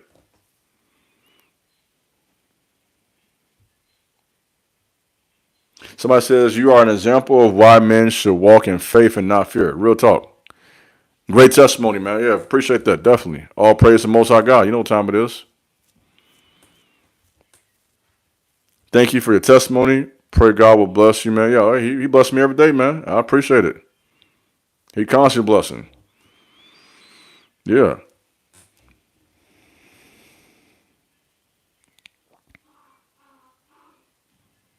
So that has been my experience with the streets of Chicago, as well as why I made the decision to leave the church.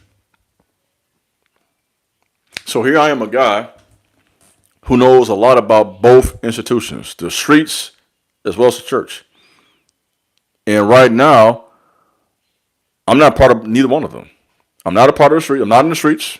I'm not part of the church. I learned from all those experiences. I'm now my own man. That's who I am.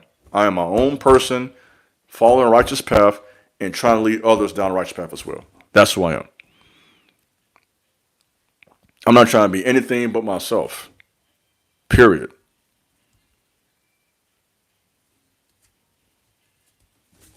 Shit up out of here. I'm not wasting time talking to you. Goof troop. So that's what it is tonight. That's the message. I trust that those who hear this will get something out of this.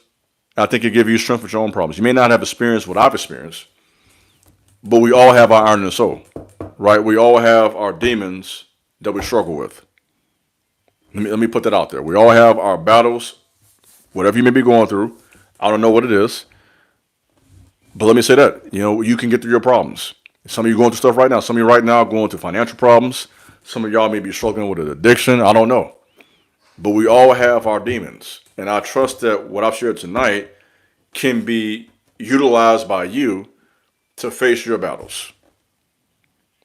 None of us makes it out of this without trouble. So all of us listening tonight, we all have our battles. We all have our demons. We all have our struggles. And so I hope that what you've heard tonight from me will give you some strength on your journey.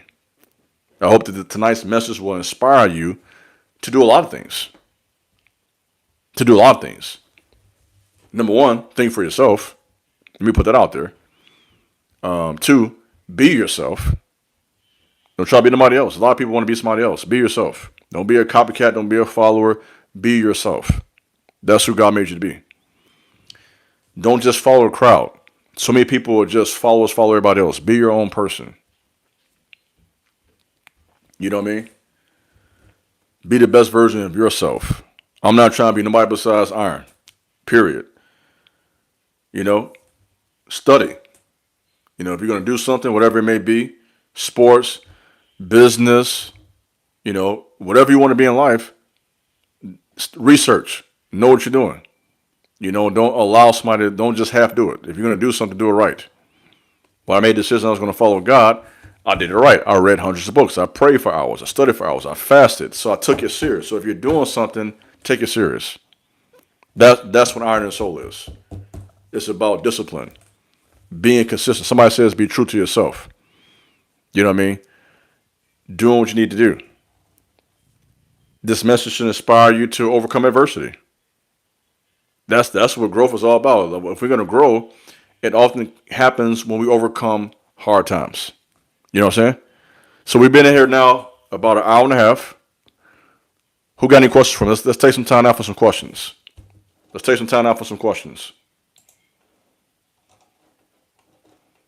Who got some questions for me? Somebody said my first time called live. Appreciate you, King Peak. Appreciate you. I hope you enjoyed this. Any questions?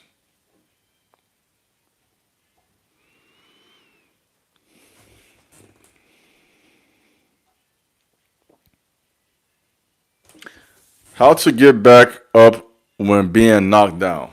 That's a good question. You know what I mean? How do you bounce back from adversity? Learn from it. Somebody says, so you're studying the Quran.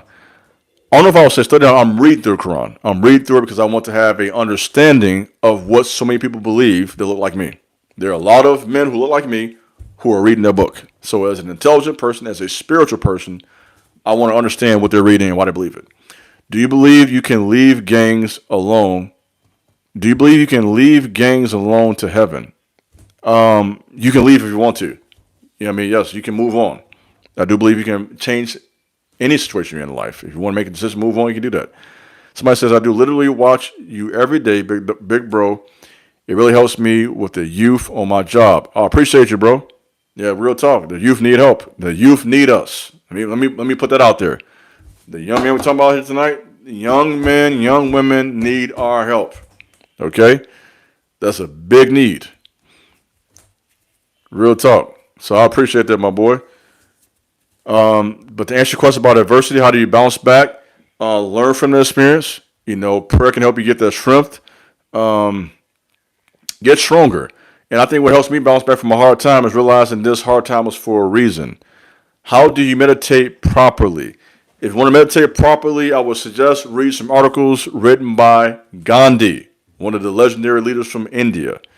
He has a good perspective on what meditation is, and so I would recommend reading that for some insight. Somebody says, yes, they do. They are our responsibility to guide them. Absolutely. That's why I share my story.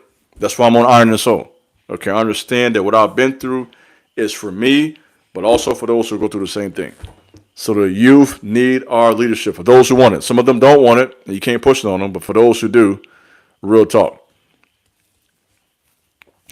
I find your channel entertaining. It's not entertainment, it's real life over here, but I'm not sure what you mean by that, but that's not my agenda. I find my channel to be powerful, to be honest. What does God think about jewelry? You can wear it. The priest had jewelry. Joseph had jewelry. The priest in the Old Testament had jewelry. It's a good thing. That's what he thinks about it. What are your thoughts about smoking weed?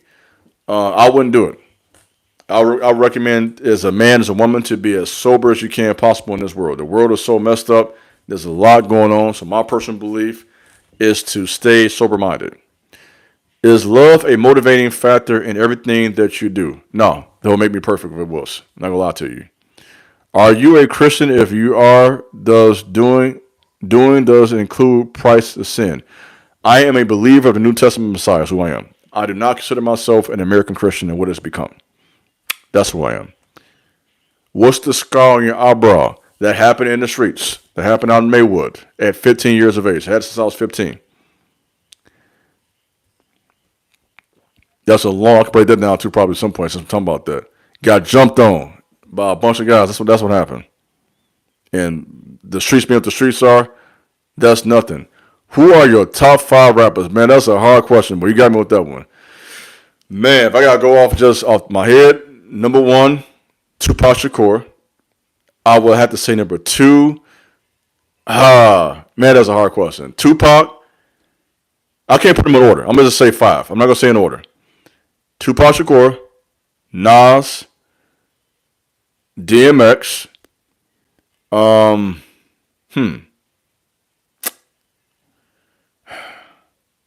Tupac, Nas, DMX. That's a hard question. I would have to answer that question by decade, bro. That's hard to do that one. Because we got to go either 90s, 2010, 20,000. It got to be, I would have to go by decades, from 80s, 90s to 2010, 2000, 2020. That's a hard question, bro. But definitely, if I would say some of my favorite, Wayne's one of the best rappers. So I have to say Tupac. You making me say this. Tupac, Nas, Wayne, DMX, and I would have to say, I think about that one. Those are the first four to come to mind. But then I got rappers I like from every generation too. You know, there are rappers who are good right now, like from 2020, 2010. It's like it's a shift like every 5, 10 years in the rap game. You know what I mean? But it's about 100 rappers that I like. Ain't gonna lie to you, a lot of them. Personally, I study rap. I like rap from every particular part of the country. So I listen to all type of hip hop to study it. You know, but good question. All of our energy and attention goes to people who don't care and don't know who you are. If people don't care, don't know who you are, don't give me energy. Somebody said Nipsey Hussle. Nipsey, one of them. I wouldn't say my top 5. He's definitely one of my favorites now, though. He's a real one. I feel pride mostly in my heart. It's almost like a defense mechanism. I mean, pride can be a good thing and a bad thing. We're supposed to have a certain level of pride and dignity about ourselves. Not always bad. Pride can be good. Some people don't have any pride. Some guys just don't have no type of swagger about themselves, no type of confidence. So that one's, I'm 50-50 on that one. Pride can be good. There's a good pride. There's a bad pride. Good evening, Iron, in the chat. Okay, good evening. Appreciate you. So some guys need pride. Some guys lack confidence. Can't look you in the eyes. Don't stand up with their back straight. It's kind of off. Besides retention and fasting, what other spiritual exercises do you recommend? Meditation, prayer, keeping a journal, reading the Bible. That's spiritual meditation to me. And reading the Bible. So I got a bunch of disciplines. Talking to people about God. There's a bunch of them. Are you married? Yes, I am. Happily. I keep that quiet because when you keep it quiet, it lasts longer. Method Man was asked how he's been successful in his marriage for 20 years. Don't talk about it. But yes, I'm a married man. Meditation is good. You forgot Biggie and 50 Cent. They decent. They cool. I wouldn't put them in my top 5. But you know, it's a bunch of them. Who are your heroes? First one come to mind, Malcolm X. That's my boy. I read Malcolm X biography 4 times. Malcolm X. In terms of, I will park there. In terms of currently, Booker T. Washington will be another one. Muhammad Ali, Booker T. Washington, Malcolm X, guys like that.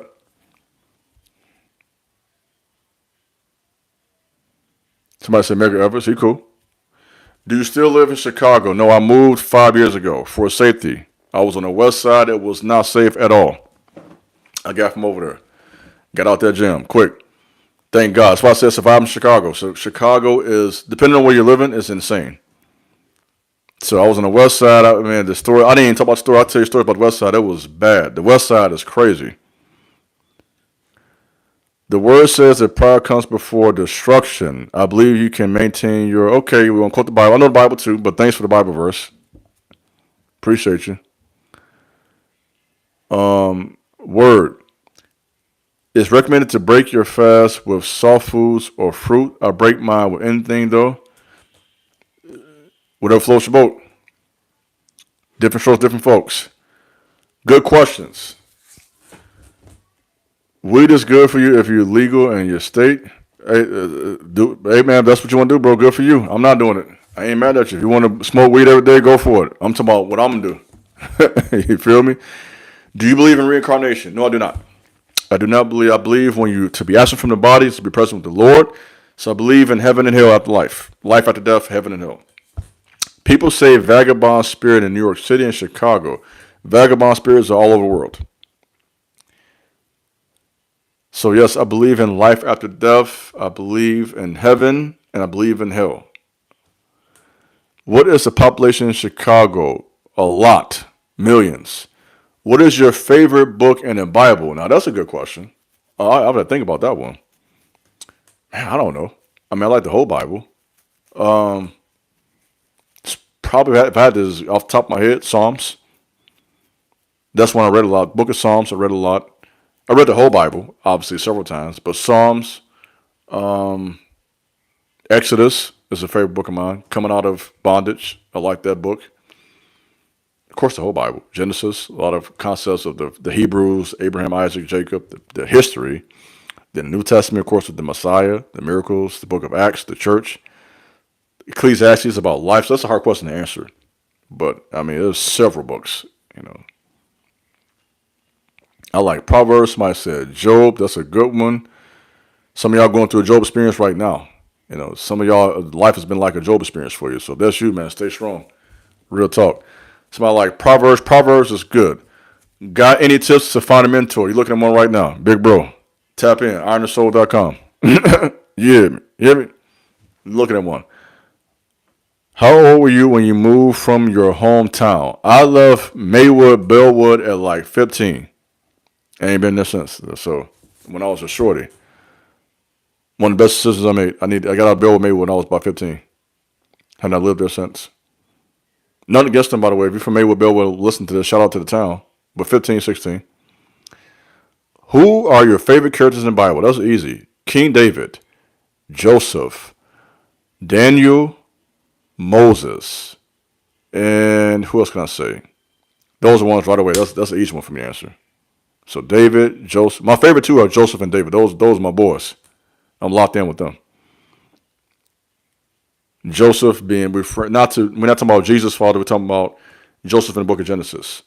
So Joseph and King David, Elijah the prophet, Moses. Those are my guys. I can't wait to leave Illinois. I don't blame you, man. Life is short, gang. If you want to move somewhere else, man, move. I got a follower. He moved to Miami recently, so do what you got to do, man. Have you ever read the book, The West Pyramid? I sure have. I read it this year. You guys have been trying to get me to read that book for years. Y'all been asking me to read that book, man, for 4 or 5 years. I finally did it. So I read that one a couple months ago. It's a really good book. I felt challenged from reading it. Some of the pages made me uncomfortable. That's how I know you're reading a good book. So I recommend that book. It's a good one in terms of relationships, how to relate to a woman. It's even helped me with my marriage, to be honest. It gave me some wisdom. So it got a lot of free game in that book. So that's a good one to read.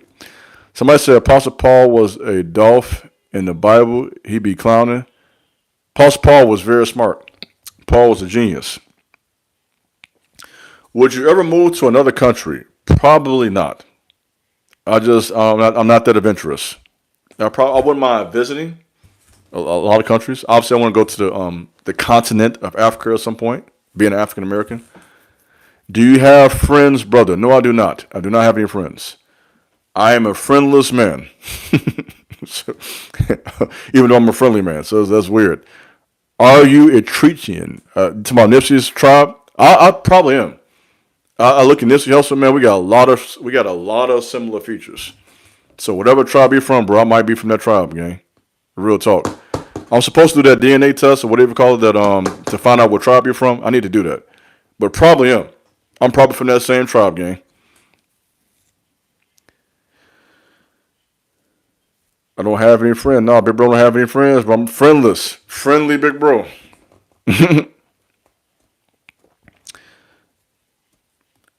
Somebody says I'm from Judah. That's possible. How do you feel about interracial dating? Man, bro, whatever. I mean, honestly, you're a young black man, bro, you gotta go wherever you celebrate it. I ain't gonna lie to you. You know what I mean? That's my answer to that. Go where you celebrate it. If you can connect with a white woman and you want, or Spanish or Asian, that's what you want, I ain't mad at you. But at the same time, man, be aware of the culture, the world we live in. It's gonna be some energy you got to deal with that. You know what I mean? So if you are strong enough to deal with the energy that's gonna come from white people as well as black people with that, then by all means go for it. You know what I mean? But understand it's a long history with that of race relations and just being an American with black people, with white people. But at the end of the day, that's your choice, bro. Do what make you happy. Advice for 25 to 30-year-olds. Man, that's a good question. That's a loaded question. What would I tell a 25-year-old tonight? I guess it would depend if it's a man or woman. 25, 30-year-old man or woman. That's the time to get serious. Life is going to get serious for you. They say 30 is an age when you are worthy of leadership. I read that in a book somewhere. I can't remember which book it was. But, 25, 30, life getting serious. You know what I mean? So I would say, man, figure out 25, you should be really focusing on what you're finna do. What are you finna do in your 30s? So your early 20s, you're still trying to figure things out. 25, you got to really start getting the ball rolling, honestly. figuring out what you're good at, what you want to do. What are your hobbies? My hobby, me personally, I love rap music. I listen to rap music. I write rap. The gym is a hobby. Writing is a hobby. I write poetry, articles for my website. I'm working on another book.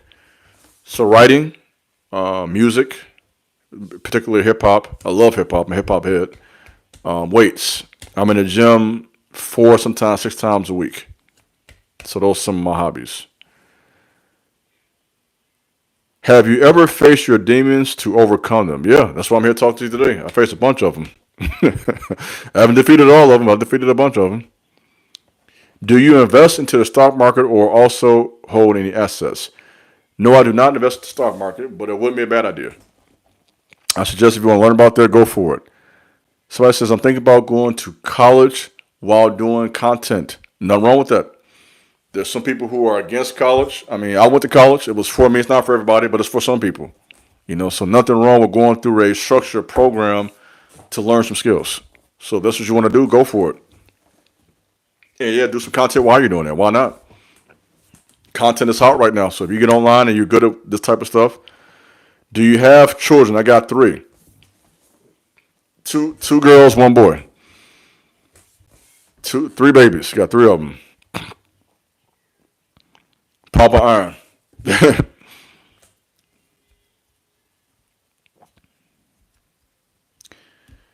These are good questions. Keep them coming, guys. These are good questions. What else you got for me?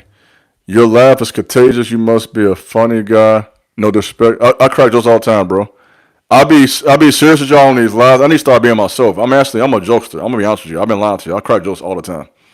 I ain't gonna lie to you. I need to start being myself on these lives. I'll be cracking jokes all the time, gang. I'm a low-key comedian, part-time comedian. Do you think it's okay to listen to worldly music? I do. Personally, I'm not allowed to. I don't just listen to Christian music. Some of it is trash, honestly. So yeah, I listen to some worldly music. That's what you're asking me. Yeah, I'll be cracking that.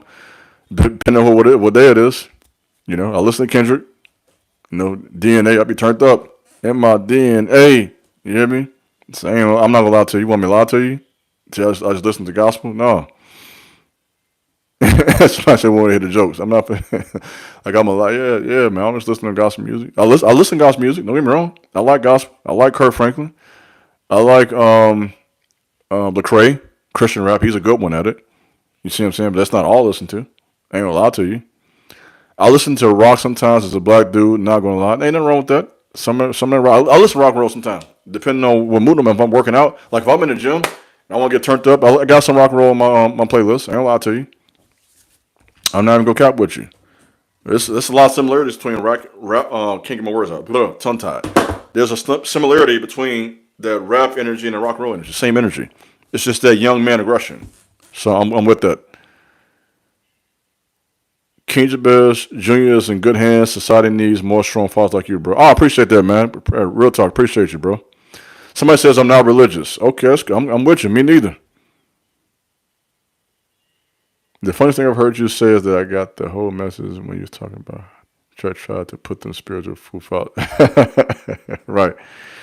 Favorite NBA basketball player of today? You mean like current players or my favorite player? Probably right now, first I'll say is Steph Curry. Steph Curry and LeBron are my favorites. As far as the new generation, what's that guy name? They say everybody keeps saying Jordan's son. I can't think of his name right now, but my boy is raw. He could play.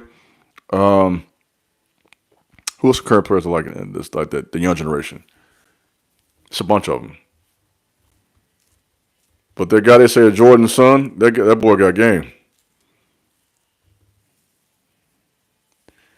Will you ever drop Strength to Pain again? I don't know, man. I think that was actually a good song. I ain't gonna lie to you. I think Strength to Pain was a good song.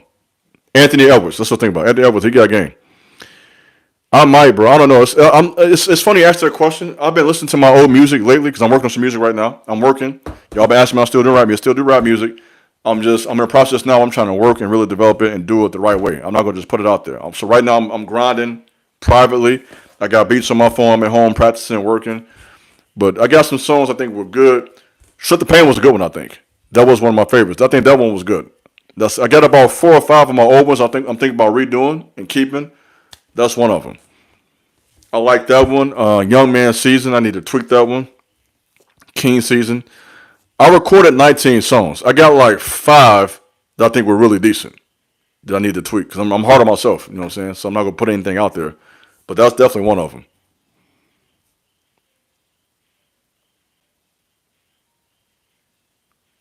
Do you think it's too late for me to get into boxing at 25? No, of course not. You're still young, bro. I mean, boxing may take you, 6 months to a year to learn that? Good. No, you're not 25. You're still young, bro. You better start. Shit, you better learn how to fight. There's a lot of crazy guys out there, gang.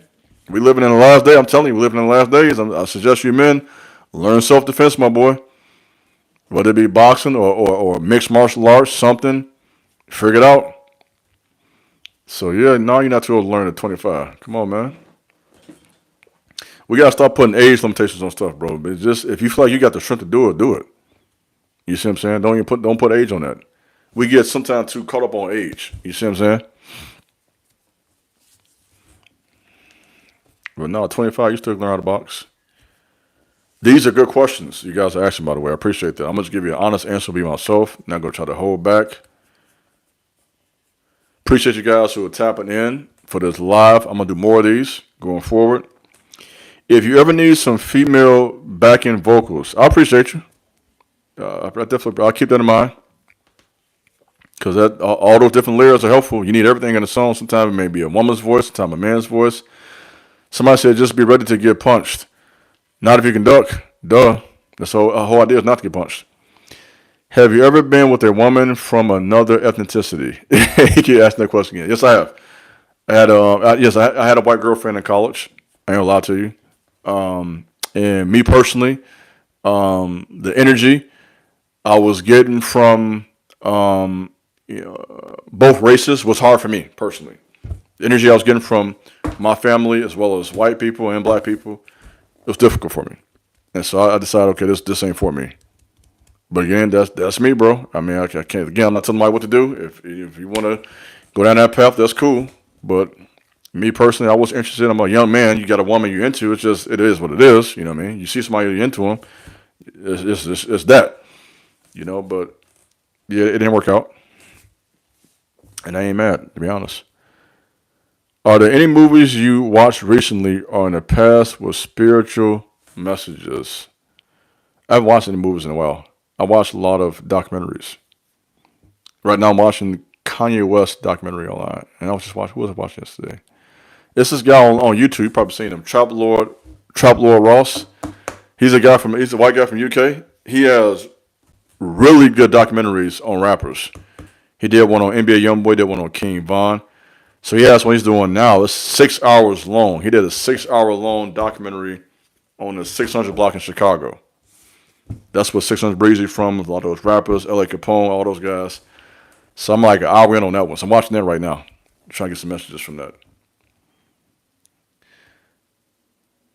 They threaten you when you...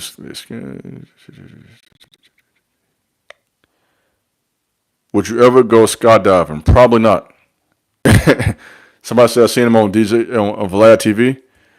He got some really good documentaries. He be breaking it down, man. That guy, he be having a lot of research. They be like 6 hours long. They be interesting. I watched the one he done with Youngboy. It's like 4 or 5 hours long, and it was interesting the whole time. So he does a good job. Trap Lord Ross. Shout out to Trap Lord Ross. He does some good work. What are some of your favorite activities to do with your family? What do I like to do with my family? I like to take my kids to arcade, stuff like that. This is arcade room, whatnot. Taking bike riding. If you are training boxing, ain't no way you ducking everyone. You bound to get hit at some point. That's part of warfare, my boy. You be all right. Just don't let them knock your teeth out. Have you seen any crazy supernatural things recently? I don't know if I'll say crazy, but there's a lot of spiritual activity right now. I can feel it. The spiritual climate is changing. You know what I mean? It's definitely different. Do you think Kendrick is going to make another diss track to Drake? He made a bunch of them. He don't need anymore. He made like 5 of them. So he good. Do you speak another language? I do not, but it's funny you asked that question. I am considering learning Spanish. And so I'm the type of person to think about something for a while first before I do it. So I've been kind of entertaining that idea for the last week or two. So it's interesting you asked that question. I am considering learning Spanish. I probably should. So I would recommend that if you listen to this talk. If you want to be bilingual, that is the future. So I think you should, if you can do that, if you have the mind for that, do it. I'm thinking about learning Spanish. Real talk. Message there. We live in a different world now, guys. Learn as much as you can. That's my advice from your big brother. Become as smart as you can possible, bro. Real talk. I'm learning Spanish with Rosetta State. Yeah. I remember that program. Yeah, for sure. Go for it. Man, stay focused. I would say, man, stay consistent. What's your bench press now PR? My PR is 355. I did that like maybe 6 years ago. I can't do that right now. I'm not gonna lie to you. I can't do it right now. Probably right now, maybe 315, 3 plates. Do you play? Do you do to? I don't know how to answer that question, bro. I literally saw a man teleport right in front of me. Spiritual warfare is real, bro. That's all I can say. You know what I mean? Some experiences you might have, supernatural. It happens. You know what I mean? But you know what? Sorry about that. Yeah, spiritual warfare is real. That's all I can say. You know what I mean? And so you never know what you might experience. Do you play dumb to trick the devil? You cannot let people know what you know. Okay? I don't always let people know how smart I am. Put it that way. Sometimes you gotta. There's something called in warfare camouflage, right? The art of spiritual war. The art of war is deception. So, do you have advice for restoring lost years in life? That is a good question, man. I don't know. Off the top of my head, I think when you lose time, you have to. Once you wake up, you got to utilize your time more effectively, like I did. So you might have to run. I guess I'll put it this way. When you fall behind, you have to run a little faster to catch up. So me, boom, I'm in the streets at 15, 16, 17, 18, 19.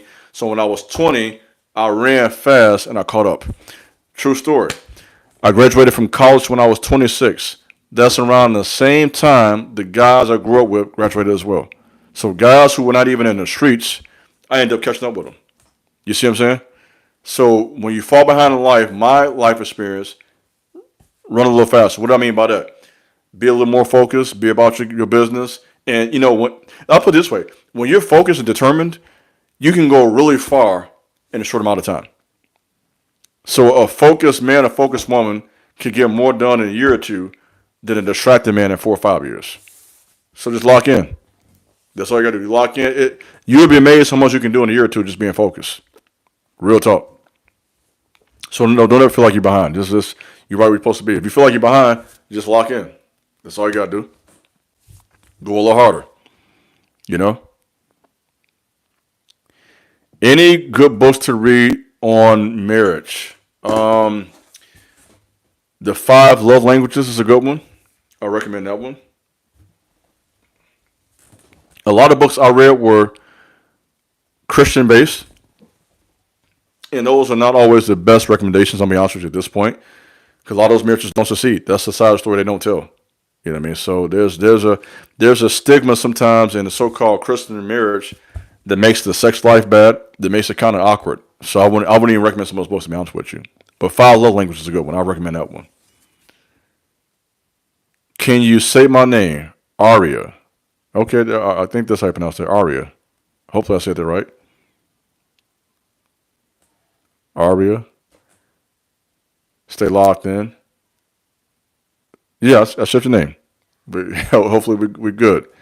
So I recommend that one. A lot of ones I read I wouldn't recommend because it's kind of cheesy, kind of generic, and not really reality for today. What's some advice for a young man 20 to 25? A young man's worst enemy is himself. Watch yourself. That's what I would say. Be careful. You got all that energy, that testosterone. A young man can really destroy himself out here. You know what I mean? And I was on my path to doing it, but once forgot. So for a young man, get a mentor. Stay busy. An idle young man, you go get into trouble. Next thing you know, you'll be on your phone, looking at corn, wasting time, mess around with the wrong women. So I'll give a 20-year-old, I'll give him a lot of advice.